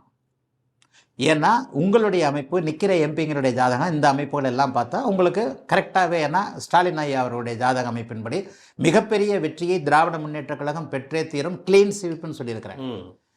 இதில் தான் என் மேலே ஒரு சீலை குத்தப்படுது, அதுதான் உண்மை. நான் சொன்ன மாதிரியே எலெக்ஷன் ரிசல்ட் வரும்போதே அந்த 2ஆம் கட்ட தலைவர் எனக்கு ஃபோன் பண்ணார். எப்படி குருஜி இவ்வளோ பெர்ஃபெக்டாக சொன்னீங்க, எல்லாமே நாங்கள் தான் வர்றோம்னார். அவங்க கணக்கே 35 36 தான். ஆனால் நான் இதில் துல்லியமாக இருந்தேன். நான் நிறைய அவுட் ஆஃப் த ரெக்கார்டில் நிறைய பேர்ட்ட சொன்னேன், எம்பி சீட்டில் 40க்கு 40 அவங்க கண்டிப்பாக வருவாங்க. அப்போ வந்து அண்ணாமலை ஐயா அவர்களுடைய ஜாதகத்தை கேட்கும்போது நான் அவர் தோற்று போவார்னு தான் சொன்னேன். அது எல்லாரும் எங்கேயுமே நான் அவர் ஜெயிப்பார்னு சொல்லவே இல்லை. ஏன்னா அவருக்கு கடகராசி. இதை வந்து ஒரு ஒரு ஒரு பார்வையற்றவனாக இருக்கக்கூடியவனை கூட பளிச்சுன்னு சொல்லக்கூடிய ஒரு விஷயம். ஜோசியத்தை எளிமையாக லேசாக புரிஞ்சிருக்கிறவனுக்கு கூட அஷ்டமச்சனியில் ஒருத்தர் ஜெயிக்க மாட்டார் அப்படிங்கிறது இதான ஒரு விஷயம். ஆக கடகராசி அஷ்டமச்சனி நடக்கும்போது அவருக்கு வந்து உழைப்பு விரயமாகும். அதே நேரத்தில் அந்த உழைப்பு வேறொரு வகையில் அஷ்டமச்சனி இந்த வருஷம் மார்ச் 29ஆம் தேதி அவருக்கு முடியுது. 29ஆம் தேதினா இந்த ஏப்ரல் மாதத்துலேருந்து அவருக்கு இன்னொரு டேர்னிங் பாயிண்ட் ஒன்று வருது. நான் இப்போ மறுபடியும் சொன்ன மாதிரி ஒரு 2ஆம் தலைமுறை உருவாகிக்கிட்டு வருது அப்படிங்கிறது தான் உண்மை. இல்லை, நீங்கள் கூட எனக்கு ஒரு சாயம் ஒரு முத்திரை குத்திடுறாங்க அப்படின்னு எல்லாம் சொன்னீங்க. இது அரசியலில் இயல்பாகவே இருக்கும், அரசியல் பேசும்போது இருக்கும். உங்களை போல ஜோதிட காதலர்களை சொல்கிறது பெரிய ஒரு வருத்தம் தான். அது நான் இதை உடைக்கணும்னு நான் நினைக்கிறேன். அதுக்காகவே நான் கேட்கணும்னு நினைக்கிறேன். அவங்களுடைய எண்ணப்பாடு என்னவா இருக்குன்னா, அண்ணாமலை தரப்பினர், அண்ணாமலைக்கு இந்த ஆசை இருக்கான்னு நினைக்கிறேன். அண்ணாமலை சுற்றி இருக்கக்கூடிய அத்தனை பேருமே நினைக்கிறேன் உதயநிதி வெர்சஸ் அண்ணாமலை அப்படி ஒரு ஃபியூச்சர் பாலிடிக்ஸை நிறுவனம்ன்றது ஒரு ஆசையில் இருக்காங்க. அப்படி பார்த்தால் திரு உதயநிதி அவர்களுடைய ஜாதகமும் உங்ககிட்ட இருக்கு, ஐயா அண்ணாமலை அவர்களுடைய ஜாதகமும் உங்ககிட்ட இருக்குது. 2 பேருக்கும் எப்படி இருக்கும்? உதயநிதி ரொம்ப தவிர்க்க முடியாத ஒரு சக்தியாக இருப்பார். இதை சொல்றதுக்கு எனக்கு ஒன்றும் இதே கிடையாது. அண்ணாமலை ஜாதகத்தை விட உச்சம்னு சொல்லுவோம். உண்மைதான். அதே நேரத்தில் மாநிலத்தில் உதயநிதி தவிர்க்க முடியாத ஒரு அமைப்புலையும் மத்தியில் சென்ட்ரல் கவர்மெண்ட் என்று சொல்லப்படக்கூடிய அகில இந்திய பிரதிநிதித்துவத்தில் அண்ணாமலை தவிர்க்க முடியாதவராக இருப்பார். இந்த பதில தான் நான் கேட்கணும்னு நினைச்சேன். இந்த 8-12 சுபத்துவன்றதை நான் அடிக்கடி சொல்லுவேன். அவருடைய 1-17 டைம் மத்தியானம் 1 மணி 17 நிமிஷத்துக்கு பிறந்த அமைப்பின் அடிப்படையில் பார்த்தீங்கன்னா கன்னியா லக்னம். அவர் கன்னியா லக்னத்தின் அடிப்படையில் 4ஆம் இடத்துல குரு இருந்து சிம்மத்தை குரு பார்த்து 12ஆம் இடத்தையும் 8ஆம் இடத்தையும் குரு பார்க்கின்ற யோக ஜாதகம். அஷ்டமச்சனி முடிஞ்ச உடனேயே மாநில அரசியலில் படிப்படியாக அவர் விடுபடுறதுக்கான அமைப்புகள் அவர் வரும். கண்டிப்பாக அவரே வந்து பேக் பண்ணுறாங்களோ, அப்படித்தான் பேக் பண்ணுறாங்களா அப்படின்ற வார்த்தை எனக்கு தெரியல. சரி, அவருடைய கண்ட்ரோல், அவர் யாரும் பேக் பண்ண முடியுமான்னு தெரியல. ஏன்னா அவர் வந்து ஒரு புயல் காத்து மாதிரி. அவர் வந்து நீங்கள் சாதாரணமாக கூண்டுக்குள்ளே கொண்டு வந்து அடைச்சிட முடியாது. அவராக விருப்பப்பட்டு போனால் தான் உண்டா இருக்கும். மத்தியில் அவர் ஜொலிப்பார். அண்ணாமலை மத்தியில் ஜொலிப்பார். ஆமாம், தமிழ்நாட்டை தவிர்த்து மற்ற அத்தனை அமைப்புகளை அவர் ஜொலிப்பார். 8-12ஆம் இடங்கள் சுபத்துவமாக இருக்கக்கூடியவர்கள் தன்னுடைய தாய் மண்ணை விட்டு வெளியிடங்கள். இன்னொன்று நல்லா பார்த்தீங்களா, அவர் கர்நாடகாவில் தான் ஐபிஎஸ் ஆஃபீஸராக இருந்தார். ஆமாம், கர்நாடகாவில் அவர் மாதிரி ஐபிஎஸ் ஆஃபீஸர் யாருமே இல்லைன்னு பேர் எடுத்தார். தமிழ்நாட்டில் கூட இல்லை. தமிழ்நாட்டில் அவர் ஐபிஎஸ் ஆஃபீஸராக இருந்தால் பேர் எடுத்திருக்க மாட்டார்.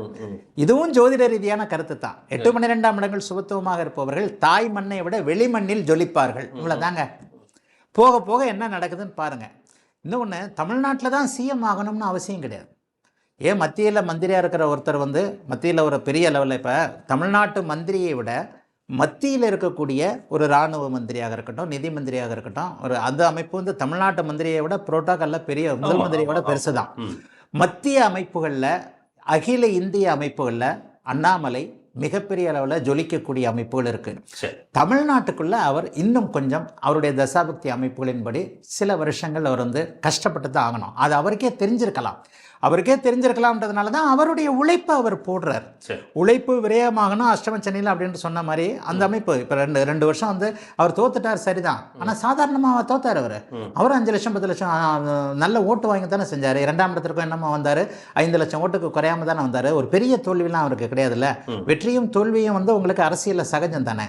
ஆகவே எம்பி எலெக்ஷன் மாதிரி மத்திய அமைப்புகள் மாதிரி அந்த இடங்களில் அவர் கண்டிப்பாக திராவிட முன்னேற்ற கழகத்தை விட உதயநிதி ஸ்டாலினை விட ஒரு நாள் ஜெயிப்பார்.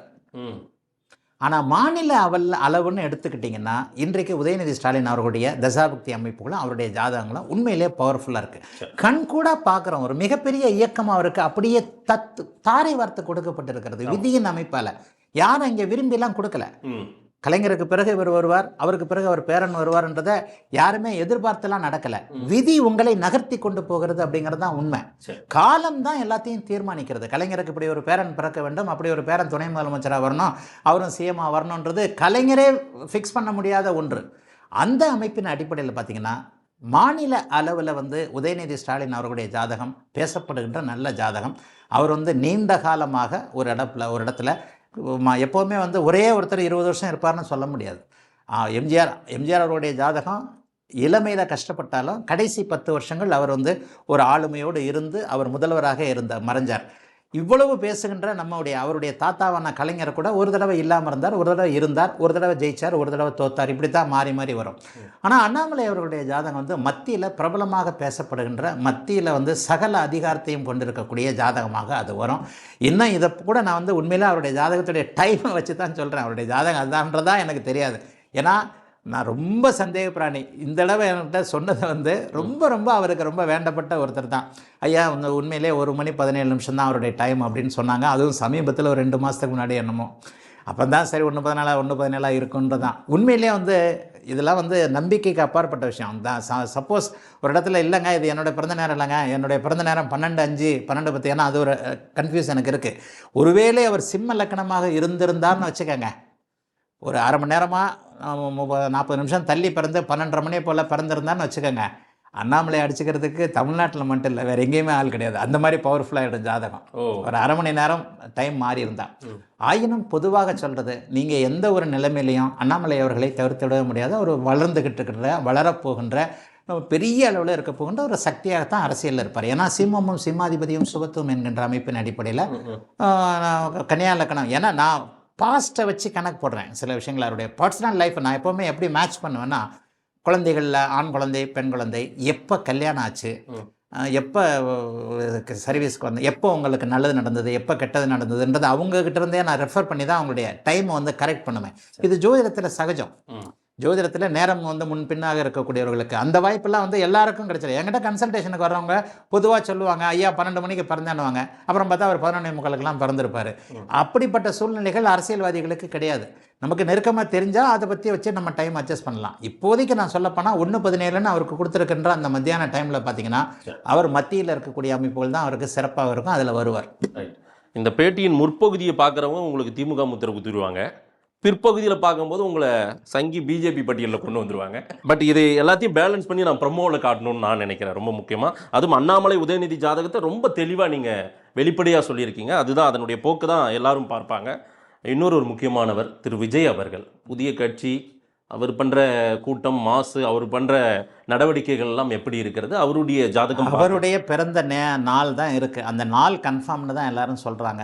அவரும் கடகராசி தான். ஆனால் அவருக்கு சூரியனையும் சனியும் குருவும் பார்த்த அமைப்பு. அவருடைய நாள் வந்து, ஏன்னா எப்படி எனக்கு அப்படி வரும்னா, அவங்க அம்மாவே இந்த இதாக அனுப்பிச்சிருக்க லிங்க் எல்லாம் அனுப்புவாங்க. அவங்களுடைய பேரண்ட்ஸ் ஏதாவது ஒரு பேட்டியில் சொல்லியிருப்பாங்க இல்லையா, அவங்க அம்மா ஷோபா அம்மா, அவங்க விஜயோடைய அம்மா தான், அவங்க வந்து ஏதோ ஒரு பேட்டியில் சொல்லியிருக்கிறாங்கன்ட்டு ஒரு வீடியோட லிங்க் அனுப்பப்பட்டது. ஆனால் அதெல்லாம் நம்ம டக்குன்னு சொல்லிக்க முடியாது. ஆனால் விஜயோடைய அமைப்புகள் பார்த்திங்கன்னா அவருக்கும் சூரியனை குருபார்த்த ஜாதகம். ஆனால் சூரியனோட சனி இருக்கக்கூடாது. எந்த ஒரு அமைப்புலையும் சூரியனோட சனி இருந்தால் ஒரு என்ன நானே தற்பெருமையாக சொல்லிடக்கூடாது, சுயத்தமிட்டாக சொல்லிடக்கூடாது. ரஜினி அரசியலுக்கு வரமாட்டார்னு சொன்ன ஒரே ஜோசியர் நான் தான். அதே ஆதன் மீடியாவில் சொல்லியிருக்கேன். இதே ஆதன் மீடியா தான் எனக்கு முத நீங்கள் எனக்கு ஒரு இது அதுக்கப்புறம் ரீப்ரமோட்டாக போட்டிங்க. 2017 இருந்தே நான் வந்து ரஜினி அரசியலுக்கு வர மாட்டார். அப்போல்லாம் ரஜினி ஃபுல் ஸ்விங்கில் இருந்தார். 2017 நான் மாலை மலரில் எழுதுறேன் கட்டுறேன். மாலை மலரில் போட முடியாதுன்னு சொன்னாங்க.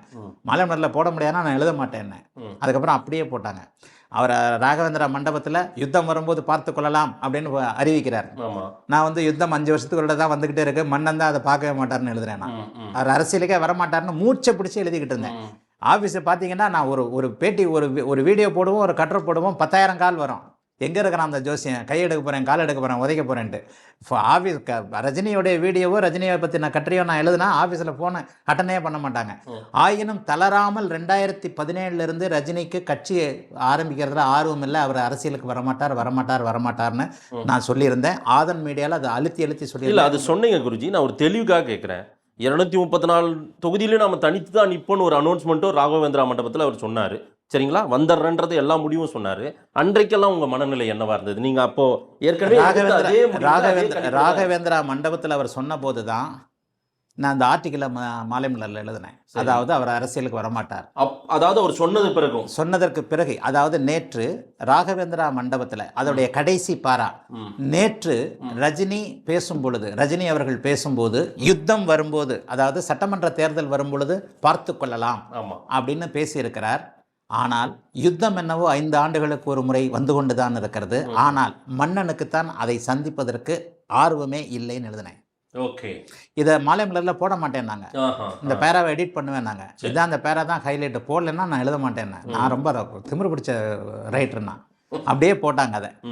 ஆக இதை விடுங்க, ஒரு பிஜேபியை சேர்ந்த ஒருவரை வந்து ஒருங்கிணைப்பாளராக வச்சுக்கிட்டு வருகின்ற டிசம்பர் மாதம் 31ஆம் தேதி கட்சியின் பெயர் அறிவிக்கப்படும் சொன்னார் இல்லையா? அடுத்த 3ஆவது நாள் நாங்கள் வீடியோ போடுறோம், ரஜினி கட்சி ஆரம்பிக்க மாட்டாருன்ட்டு. நான் இதை ஒரு இதாகவே சொல்லியிருக்கிறேன். கீழே இறங்கி போய் காரில் உட்காந்தோன்னே என் டிரைவர் சொல்கிறாரு, அவர் தான் ஆரம்பிக்கிறேன்னு சொல்லிட்டாரு, நீங்கள் எதுக்கு வீம்புக்கு வீடியோ போட்டுக்கிட்டு வண்டியை பார்த்து ஓட்டுப்பான்னு. கடைசியில் நான் சொன்னது தானே நடந்தது. இன்றைக்கி அதே வீடியோவில், அந்த வீடியோவில் எவ்வளோ கழுவி ரஜினி சீரியலில் கமெண்ட் ஊற்றிருக்கிறாங்கன்னு பாருங்கள். இன்றைக்கி அதே கமெண்ட் பாருங்கள். உலகத்திலேயே ரஜினி வரமாட்டார்னு சொன்ன ஒரே ஜோசியர் ஆதித்ய குருஜின்னு கமெண்ட் அதே வீடியோவில் போட்டிருக்காங்கல்ல. கடைசியில் அவர் உடல்நிலையை காரணம் காட்டி சொல்லிட்டார். இவ்வளவும் நான் ரஜினி மேலே இருந்த நம்பிக்கை இல்லை, ரஜினி ஜாதகத்தின் மேலே இருந்த நம்பிக்கை. ரஜினி ஜாதகத்தில் சூரியனை சனி பார்த்த அமைப்பு இருந்த நம்பிக்கை. விஜய்க்கும் அதே தான் அந்த அமைப்பு இருக்கு. சூரியனும் சனி பார்த்த அமைப்பு, சூரியனும் சனி இணைந்த அமைப்பு இருக்கு. இணைந்த அமைப்பு பொதுவாகவே சூரியன் என்ன பின்வாங்குற அமைப்பா? அது நேரடி அதிகாரம் கிடைக்காத ஒரு அமைப்பு. ஓகே, பாயிண்ட் வந்துருச்சா? சோபிக்க முடியாது. அப்படி ஏன் இன்னைக்கு ரஜினி சொன்னா நடக்காதா? என்ன நடக்கும்? நேரடியான அதிகாரம். அதாவது நீங்க பச்சையங்களை கையெழுத்து போட முடியாது. ரஜினியோட அமைப்பு படி இன்றைக்கு ரஜினி நம்முடைய முதல்வர் அவர்களுக்கு பயங்கர ஃப்ரெண்டா இருக்கிறார். யாருக்கு தான் அவர் ஃப்ரெண்டா இல்ல? பேசுவாரு. என்ன பிரைம் மினிஸ்டர் வீட்டுக்கு வருவார். ஏன் இன்னைக்கு நமக்கு ஒரு விஷயத்திற்கு நம்முடைய சிஎம் வந்து ரஜினி வீட்டுக்கு போக மாட்டாரா? கண்டிப்பா. அந்த ஒரு மறைமுகமான செல்வாக்கும் அதிகாரமும் கண்டிப்பாக இருக்கும். கிங் இல்ல கிங் மேக்கர். ஆமா, சரியான வார்த்தையை சொல்லலாம். இதையே நான் அவருடைய ஆர்டிக்கல்ல எழுதியிருந்தேன். ரஜினி கைகாட்டுபவராக ஒருவர் தமிழக முதல்வராக வர முடியுமே தவிர ரஜினி ஒரு நாளும் தமிழக முதல்வராக வர முடியாது. நான் இது ஆர்டிக்கல்ல எழுதியிருக்கிறேன். என்னுடைய ஃபாலோவர்ஸ் எல்லாருக்குமே தெரியும், ஜோதிட ரீதியாக சொல்லப்பட்ட எல்லாருக்குமே தெரியும். விஜய்க்கு இது பொருந்துமா? அவருடைய ஜாதகத்தில் உண்மையிலேயே அந்த நாள் அப்படி இருந்தால், அவர் பிறந்த நேரம் அதுவாக இருந்தால் இது பொருந்தும். அதுக்கு தான் இந்த இடத்துல நான் இந்த சூரியன் சனி சேர்க்கையை சொல்கிறேன். நான் வந்து ரஜினியும் எனக்கு நேரடியாக தெரியாது, விஜயமும் எனக்கு நேரடியாக தெரியாது. அவர் பிறந்த தேதியை வச்சு சொல்கிறீங்க? பிறந்த தேதி அவருடைய ஜாதகம்னு அவங்க அம்மா ஒரு இடத்துல சொல்கிறாங்க, அப்படி இப்படின்னு சொல்லிட்டு ஹியர்சே அப்படின்னு தான். உண்மையிலேயே ரஜினியுடைய ஜாதகம் என்கிட்ட ஒரு நாள் பார்க்கப்பட்டது. ஆனால் அது அரசியலுக்காக பார்க்கப்படலை, ஆரோக்கியத்திற்காக பார்க்கப்பட்டது. சரி, இப்போ நான் சொல்கிறது வந்து 10 வருஷத்துக்கு கதை. 10 வருஷத்துக்கு முன்னாடியே ஒரு நிலையில் அவருக்கு ஒரு ஆரோக்கியமான ஒரு சூழல் வரும்போது எல்லாருக்கும், அவருக்கு இல்லை அவருடைய வீட்டு குடும்பத்தார், மனைவி, மகள் போன்றவர்களுக்கு அந்த இதை வரத்தான் செய்யும். அந்த நேரங்களில் ரஜினியுடைய உண்மையான ஜாதகத்தை நான் பார்த்தேன். அவங்களுடைய குடும்பத்திலேருந்து உண்மையான ஜாதகம் அவருடைய ஆரோக்கியத்தின் காரணமாக பார்க்கப்பட்டதை நான் கன்ஃபார்ம் பண்ணேன். இதுதான் ரஜினியோட ஜாதகமா?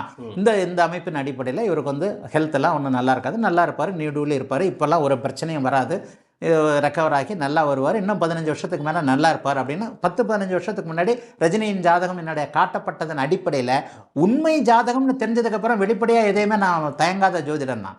அவருடைய ஜாதகத்தின் அடிப்படையில் அந்த ஒரு பாயிண்ட்டை வச்சே நான் நிறைய என் ஸ்டூடெண்ட்டுங்களே கோவிச்சுக்கிட்டாங்க நிறைய பேர். ஏன்னா ஸ்டூடெண்ட்டில் ரஜினி வெறியர்கள் நிறைய பேர் இருக்கிறாங்க இல்லையா, அவர்களே என்ன குருஜி நீங்கள் அப்படி பேசுகிறீங்க இப்படி பேசுகிறீங்க, எங்கள் தலைவர் வந்து தான் தீர்வார். போய் அந்த வீடியோ இன்னும் பாருங்கள். நான் வந்து ரஜினி அரசியலுக்கு வரமாட்டார்னு சொன்னது வந்து அதிக பிரசங்கித்தனமாக பார்க்கப்பட்டது. அது உண்மையிலே அதிக பிரசங்கித்தனம் தான். ஒரு அரசியலுக்காக வரப்போகின்ற ஒருவர் வந்து ஒருவரை பக்கத்தில் வச்சுக்கிட்டு கட்சியுடைய ஒருங்கிணைப்பாளர் இவர் டிசம்பர் 31 கட்சியின் பேர் அறிவிக்கப்படும்னு சொல்கிறாரு. நான் மூணு நாள் கழிச்சு அவர் ஜோதிட ரீதியாக கட்சி ஆரம்பிக்க மாட்டார்னு நான் சொல்கிறேன்னா அது அதிக பிரசங்கித்தனம் தான். அது உண்மைத்தன்மை இருந்ததுனால அது இன்றைக்கு அதிகமாக கவனிக்கப்படுது. ஆக அது காரணம் என்னன்னா, அந்த சூரியனை சனி 3ஆம் பார்வையாக சூரியனை பார்த்த ஒரு தன்மை, சூரியன் திக்பலம் இழந்த தன்மை. சூரியன் திக்பலத்தை இழந்து, அதாவது திக்பலம்ன்றது ஜோதிட ரீதியாக சொல்லுவோம், ஸ்ட்ரென்த்தாக இருக்கணும், அரசனுக்குரிய ஸ்ட்ரென்த்து ஒரு இடத்துல இருக்கணும். அப்போ ரஜினி அவர்களுக்கு அங்கே சிம்ம லக்னமாகி, சிம்ம லக்னத்தை வந்து ஒரு நிலையில் குரு வலித்து பார்த்திருந்தாலும் கூட ஒரு நிலையில் ஒரு நல்ல அமைப்பில் நீங்கள் பார்த்தீங்க அப்படின்னு சொன்னால் சூரியன் இங்கே திக்பலத்தை இழந்திருப்பார். திக்பலம் என்பது இப்போ இவ்வளோ தூரம் அழுத்தி சொல்கிறேன்ல, இதை ஜோதிட ரீதியாக புரிஞ்சவங்களுக்கு தான் புரியும். உதயநிதி ஸ்டாலின் தவிர்க்க முடியாமல் சிஎம்ஆர் இருப்பார்னு சொல்கிறேன்ல, சூரியன் அவருக்கு திக்பலம் அது இல்லை, ஸ்ட்ரென்த்தாக இருந்து ஃபுல்லாக இருந்து இவ்வளோ ஸ்ட்ராங்காக இருக்கிறான்னு வச்சுக்கோங்க. அது நான் எப்படி சொல்கிறது, நல்லா வெல்லாக இருக்கிறார்னு வச்சுக்கோங்க. சூரியன் தான் தலைமை பொறுப்புக்கூடியவர். சூரியன் உதயநிதிற்கு பௌர்ணமி சந்திரனுடைய பார்வை. இன்றைய சிஎம், நம்முடைய இன்றைய சிஎம் இவருடைய ஸ்டாலின் அவர்களுடைய ஜாதகத்தில் சூரியன் பௌர்ணமி சந்திரனுடைய பார்வை. நேற்றைய சிஎம் நம்ம எடப்பாடி ஐயா பாருங்க, அவருடைய ஜாதகத்தில் பௌர்ணமி சந்திரன் சூரியனை பார்ப்பார். அம்மா புரட்சி தலைவி அம்மாவுடைய ஜாதகத்தில் இவ்வளோ. ஆக இருந்த சிஎம்கள் எல்லாருடைய ஜாதகத்திலையும் பௌர்ணமி சந்திரன் இருக்கின்ற ஒரு அமைப்பில் இல்லாத சிஎம்மாக இருக்கக்கூடிய, சிஎம் பதவிக்கு வருவேன் என்று நினைக்கக்கூடிய ரஜினியின் ஜாதகத்தில் அந்த அமைப்பு இல்லை என்பதை தெளிவாக உணர்ந்த காரணத்தினால தான் ரஜினி அரசியலுக்கு வரமாட்டார். அவருக்கு முதல்வர் பதவி என்பது கிடையவே கிடையாது. ஒருவேளை அவர் கட்சி எதனா ஜெயிச்சதுன்னா அவர் வந்து இன்னொரு தடவைனா முதல்வர் பதவி, அதுக்கும் ஒரு நெருக்கடியான சூழல்ல அந்த ஒரு அமைப்பு இருக்கான்னு என்கிட்ட ஒருத்தர் கேட்டபோது தான் நான் இதை எழுதினேன். இதற்கு காரணம் சூரியனை சனி பார்த்தால், சூரியன் சனியோடு இணைந்திருந்தால், சூரியன் திக்பலத்தை இழந்திருந்தால், சூரியனுக்கு சுபத்துவம் இல்லாமல் இருந்தால் இந்த அமைப்புகள் உண்டு. இதில் வந்து நிறைய விதி விலக்குகள் இருக்குது. இந்த இடத்துல வந்து ரஜினிக்கு இல்லாத இன்னொரு அமைப்பு விஜய்க்கு இருக்கு, அதையும் ஒத்துக்கணும். சூரியனை குரு பார்க்கிறார், சூரியனை குரு பார்க்கிறார், சிவராஜ யோகம்னு நாங்கள் சொல்லுவோம். சூரியனை குரு பார்க்கிறார், அந்த சூரியனோடு சனி இணைந்திருக்கிறார். இதில் வந்து என்ன சொல்லலாம்னா மிகப்பெரிய போராட்டங்கள் இருக்கும்னு சொல்லலாம். இப்போ இவ்வளவும் நம்ம பேசுறது ஆதன் மீடியாக்காக தான், மாதேஷ்காக தான் பேசுகிறேன். ஏன்னா நான் எதையும் கண்ணால் பார்த்தா தான் நம்பக்கூடியவன் தான்.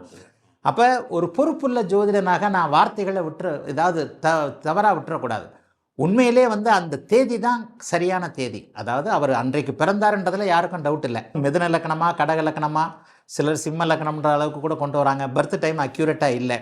ஆனால் அவருடைய ஜாதகத்தின் அனுப்பியில் சூரியனும் சனியும் இணைவு, சூரியனும் சனியும் இணைந்து அந்த 2 பேரையும் குரு பார்க்கிறதா ஒரு அமைப்பு இருக்குது. சூரியனும் சனியும் இணைந்தாலே தகப்பனுக்கும் மகனுக்கும் முரண் அப்படிங்கிற ஒரு அமைப்பு உண்டு. இன்றைக்கி அப்படி பார்த்தா அவங்க 2 பேரும் அப்படி தான் இருக்கிறாங்க. பொது வெளியில் வீட்டுக்குள்ளே என்ன நடக்குதோ தெரியாது. தகப்பன் மகன் உறவுகள் கொஞ்சம் ஒரு மாதிரியாக இருக்கக்கூடிய தன்மைகள் தான் இருக்குது. அதை பற்றி இருந்து கூட சூரியன் சனி சேர்ந்திருக்கிறதா வச்சுக்கலாம். பொதுவாக சூரியனும் சனியும் இணைந்திருந்தால் அதிகாரம் கிடைப்பது மட்டுப்படும், தாமதப்படும். அது வந்து அதீதமான உழைப்புகள் இருக்கும். சூரியனும் சனியும், சூரியனும் குருவும் மட்டும்தான் சிவராஜ யோகம். இப்போ உதயநிதி ஸ்டாலின் வந்து பெருசாலாம் கஷ்டப்படல, தங்கத்தட்டில் பதவி வைத்து தரப்பட்டது. இது வந்து ஜோதிடத்தின் அடிப்படை, பிறப்பின் அடிப்படைன்னு சொல்லிட்டு வேணாம். ஸோ விஜய்க்கு நிறைய போராட்டம் இருக்கு. சூரியனோடு சனி சேர்ந்திருக்கிறதுனால உதயநிதி அவர்களுடைய அமைப்போடு பார்க்கும்போது யாரும் வந்து அவருக்கு தங்கத்தட்டில் தூக்கி வந்து கொடுக்க போகிறதில்ல. அவர் வந்து தன்னுடைய இயக்கத்தை தெருவாக வீதி வீதியாக மாநிலம் முழுக்க வளர்க்கக்கூடிய அமைப்பு. இன்னொன்று ஒரு பிரம்மாண்டமான ஒரு மாநாட்டை காட்டியிருக்கிறாரு. அந்த மாநாட்டுக்காக, அந்த மாநாட்டில் வந்துக்கிட்டு இருந்தவங்கெல்லாம் கலந்துக்கிட்டவங்க ஓட்டு போட்டாலே 3% 4% வந்துடும். அதையும் தாண்டி கலந்தவர்களுடைய குடும்பங்கள்லாம் வெளியில் இருக்குது. ஆக அவரும் ஒரு நிறைவான ஓட்டு தான் வாங்கத்தான் செய்வார். முழுமையான ஜாதகம் தெரிஞ்சால் அவருக்கு ஒரு அமைப்பு போராட்டத்தின் அடிப்படையில் அவருக்கு உண்டுன்னு சொல்லலாம். பெரிய நேரம் குருஜி. ஆனால் 2 முக்கியமான கேள்வியோடு நான் முடிக்கணும்னு நினைக்கிறேன். அப்போ தான் இந்த பேட்டி முழுமை பெறும். ராகுல் காந்தி ஜாதகத்தை நீங்கள் பார்த்ததா சொன்னீங்க. நான் வந்து அதை நான் கேட்கணும்னு நினைக்கிறேன். ஏன்னா பிரதமர் மோடியோட ஜாதகமே ஒரு 11 ஜாதகம் இருக்குது அப்படின்றது. நீங்கள் மோடியோடைய ஜாதகம் உங்களுக்கு உறுதியான ஜாதகம் இருக்கா? அவருக்கே தெரியுமான்றது டவுட்டு தான். இல்லை, மோடியெலாம் விருச்சிக ராசியெல்லாம் கிடையாது. அவர் பிரதமர் அவர்கள் வந்து 3 முறை பிரதமராக இருக்கிறார். 3 தடவை பிரதமராக இருக்கிறது சாதாரண விஷயம் கிடையாது. நேரு கொடுத்து அவர் தான் பிரதமர் அவர்கள் தான் 3 தடவை இருக்கிறாங்க. உண்மையிலே 1950 அவர் பிறந்தார், 52 பிறந்தார், செப்டம்பர் 17 பிறந்தார், அப்படி இப்படின்னு சொல்லிட்டு இணையத்தில் மொத்தம் 11 ஜாதகங்கள் மோடி அவர்களுடைய ஜாதகங்கள்னு வந்திருக்கு. உண்மையிலேயே மோடி அவர்களுடைய ஜாதகம் 11 ஜாதகமாக இருக்கிறதுக்கு வாய்ப்பு இல்லை. 1950 பிறந்ததுன்னு ஒரு ஜாதகம் இருக்குது, ஒருவேளை அது இருக்கலாம். அந்த ஜாதகத்தின் அடிப்படையில் அவருக்கு பிள்ளை, குட்டி, குழந்தை, இது மனைவி, இந்த மாதிரியான அமைப்புகள் இருக்காது அப்படிங்கிற ஒரு கணக்கு வருது. ஆகவே ஆனால் டேட் அது இல்லை, 17 இல்லை, வாய்ப்பே கிடையாது. இல்லை அந்த 50 அதுக்கு ஒரு வருஷத்துக்கு முன்னாடி பிறந்ததா, செப்டம்பர் 17க்கு ஒரு வருஷத்துக்கு முன்னாடி, 1.5 வருஷத்துக்கு முன்னாடி பிறந்ததா ஒரு ஜாதகம் இருக்கு. அவங்க அண்ணன் சொன்னதா, பிரதமருடைய அண்ணன் வந்து அவரை போய் யாரோ பேட்டி எடுக்கும்போது என் தம்பி வந்து இந்த டேட்ல பிறந்தார் அப்படின்னு சொல்லிட்டு அதை ஒரு ஜோசியர் போட்டிருக்கிறார். சரி, அது வந்து 1.5 வருஷத்துக்கு முன்னாடி. இப்போ ஆத்தரைஸ்டா செப்டம்பர் 17 கொடுக்குறாங்க இல்லையா, அதுக்கு 1.5 வருஷத்துக்கு முன்னாடி குரு வந்து மீனத்தில் இது தனுசுல இருந்து சிம்மத்தை பார்க்கும். அதையாவது ஒத்துக்கலாம். அந்த மாதிரி சூரியனும் சிம்மமும் சுபத்துவமானா 3 தடவை இல்லை, வாழுகின்ற காலம் முழுக்க பிரதமராக இருக்க முடியும். ஆனா இன்றைக்கு எல்லாரும் செப்டம்பர் 17 சொல்ற ஜாதகம் உறுதியாக மோடி அவர்களுடைய ஜாதகம் இல்லை, தப்பு. இணையத்தில் வர்றதுல அதுக்கெல்லாம் அந்த செப்டம்பர் 17ன்றதுக்கெல்லாம் 3 முறை யோகமெல்லாம் இல்லாத ஜாதகமா? பிரதமரே ஆகாத ஜாதகம். அவர் குஜராத்தில் 30 வருஷமா சிஎம் இருந்தார், சிஎம்ல ஆக முடியாத ஜாதகம். இந்த செப்டம்பர் 17 என்றைக்காவது பிரதமர் வந்து ஒரு ஹிண்டாவது கொடுத்திருக்கிறாரா இதுதான் பிறந்த நாள்? இல்லைங்க, அதெல்லாம் இல்ல, அவருக்கும் தெரியாது. ஏங்க 70 வயசுக்கு முன்னாடி 70 வருஷத்துக்கு முன்னாடி யாருங்க இங்க நோட் பண்ணாங்க? அவர் 8ஆவதோ 9ஆவதோ பிறந்த குழந்தைங்க. அவர் பிறந்தது ஏழ்மையான ஒரு எளிமையான சூழல் இல்லை. அவர் குடும்பத்தில் யாருங்க அவர் பிரதமர் வருவாங்கன்னு எதிர்பார்த்தாங்க? அவரே தன்னுடைய இளமையை வந்து எவ்வளவு கஷ்டமா சொல்லியிருக்கிறாரு. டீ வித்திருக்கிறாரு, எளிமையான ரயில்வே ஸ்டேஷன், அதுல எல்லாம் கஷ்டப்பட்டு முன்னேறி டெல்லியில பகவத்கீதை புத்தகம் கொடுக்கறது தான் அவங்களுடைய பணி. அப்ப அந்த காலத்துல யார் இவர் பிரதமரா வருவார்னு? ராகுல் காந்தியோடைய பிறந்த நேரம் சரியா இருக்குன்னா இந்திரா காந்தியோடைய பேரன் ராஜ பரம்பரை ஆமா, அதனால அவங்க பிறந்த நேரம் கரெக்டா இருக்குது. மோடி ஐயா அவர்களுக்கெல்லாம் யார் இங்க பிறந்த இதை கொடுத்தது? பெரிய இது ஒரு முக்கியமான செய்தி நீங்க சொல்லி இருக்கிறது, நான் பதிவு செய்யணும்னு நினைக்கிறேன். திரு ராகுலுடைய ஜாதகம் இருக்குன்னு சொன்னீங்க, அது பிரதமர் யோகம் உள்ள ஜாதகம். 2027க்கு பிறகு அவருக்கு அந்த யோகம் கண்டிப்பா 2027க்கு பிறகு. ஓ, அரச நாட்டை ஆளக்கூடிய ஜாதகம், பிரதமராக வருவார். அவரும் பௌர்ணமிங்க, ஆணி மூலங்க. இவ்வளவு நேரம் என்னங்க சொல்லிக்கிட்டு இருக்கேன், இதைத்தாங்க என்னுடைய தியரியா சொல்றேன். ராகுல் அவர்கள் பிறந்தது ஆணி மூலம் என்கின்ற பௌர்ணமியில, முழு பௌர்ணமியில. ஜெயலலிதா அம்மையார் பிறந்த மகம், அதாவது மாசி மகம் என்கின்ற ஒரு பௌர்ணமி அமைப்புல. நான் இதைத்தானே என்னுடைய சுபத்துவ சூட்சும ஒரு தியரியாகவே நான் வந்து ஒரு இதாவே சொல்லியிருக்கிறேன், ஒளி தத்துவமாக. ஏன் எல்லாரும் நம்மை ஆண்டவர்கள் அரசர்கள் எல்லாரையும் பார்த்தீங்கன்னா எப்படி அந்த சிவராஜ யோகமும் பௌர்ணமி யோகமும் செழிப்பாக இருக்குதுன்றது. ஆணி மாசம் பௌர்ணமி அன்னைக்கு பிறந்தவர் அவர். சரி, ஆணி மூலம் என்கின்ற பௌர்ணமி அமைப்பில் இப்போது நான் சொன்னேன், இந்த ரஜினிக்கு சூரியன் திக்பலமாக இல்லை என்கின்ற அமைப்பில் இவருக்கு சூரியன் திக்பலமாக 9ஆம் பாவகத்தில் ரொம்ப வலிமையாக ஒரு வெகு அருமையாக இருக்கும். ஆக அந்த அமைப்பில் 2027க்கு பிறகு அவருக்கு பிரதமர் சான்ஸ் கண்டிப்பாக. யார் யாருக்கு திக்பலம் நல்லா இருக்குது? உதயநிதி இப்பவே கிட்டத்தட்ட சிஎம் மாதிரி தான் இருக்கிறாரு. ஓகே, திக்பலம் என்ற சூரியன் திக்பலம் என்ற அமைப்பு அவருக்கு ரொம்ப செழுமையாக.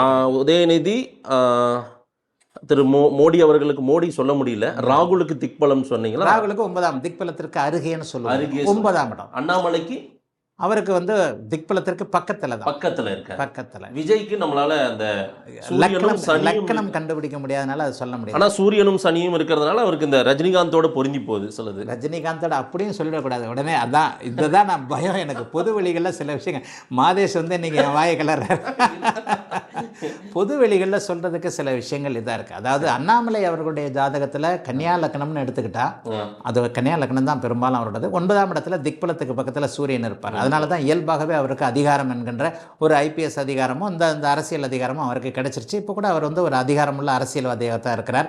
அண்ணாமலை அவர்களுக்கு நேரடி அரசியல் அதிகாரம் கண்டிப்பாக கிடைக்கும், அதில் ஒன்றும் மாற்றமே கிடையாது. ஆனால் என்ன, நான் மத்திய அதிகாரம்னு சொல்கிறேன் 8/12 சுபத்துவத்தின் அடிப்படையில். ஏற்கனவே மாநிலத்தில் இருக்கக்கூடிய திக்பல அமைப்புகள் இருக்கக்கூடியவர்னு பார்த்தீங்கன்னு சொன்னால் உதயநிதி அவருக்கு 10ஆம் இடத்திலேயே சூரியன் திக்பலமாக இருக்கிறது. அந்த அமைப்பு கரெக்டாகவே வரும். ஜெயலலிதா அம்மையார் அவர்களுக்கு பார்த்தீங்கன்னா 9ஆம் இடத்துல 10ஆம் இடத்திற்கு பக்கத்தில் சூரியன் பௌர்ணமி அமைப்புல இருந்து திக்பலம். திக்பலம் என்பது 10, 10க்கு இந்த பக்கம் 11, 10க்கு இந்த பக்கம் 9. எடப்பாடி ஐயாருடைய ஜாதகத்தை பார்த்தீங்கன்னா 11ல் சூரியன் திக்பலத்துக்கு பக்கத்தில் இருப்பார். இது ஒரு ஜோசியம், நீங்க வந்து ஜோசியமே கத்துக்கலாம். அந்த கேள்வி ரொம்ப யதார்த்த மொழியில எளிய மக்களுக்கும் புரியுற மாதிரி. நான் உங்க அலுவலகத்தில் வெளியே உட்காரும்போது பார்த்தா ஜோதிட பிரபஞ்சன், ஜோதிட பேரரசன் எல்லாம் உங்களுக்கு விருதெல்லாம் கொடுத்துருக்காங்க. அதெல்லாம் பார்த்தேன். நிச்சயமா நீங்க ஜோதிட பேரரசர் தான், மக்களுக்கு கொண்டு போய் கொடுக்குறேன். 2025 கட்டாயம் எல்லாருக்கும் நல்லபடியாகவே இருக்கட்டும், நல்லதே நடக்கட்டும். உங்களை வந்து பார்க்க வந்திருக்கேன், அதுவும் எனக்குமே மகிழ்ச்சி. நேரம் கொடுத்து பேசியமைக்கு நன்றி ஆதித்ய குருஜி சுவாமிகள். வாழ்த்துக்கள். எல்லோரும் நன்றாக இருப்பீர்கள்.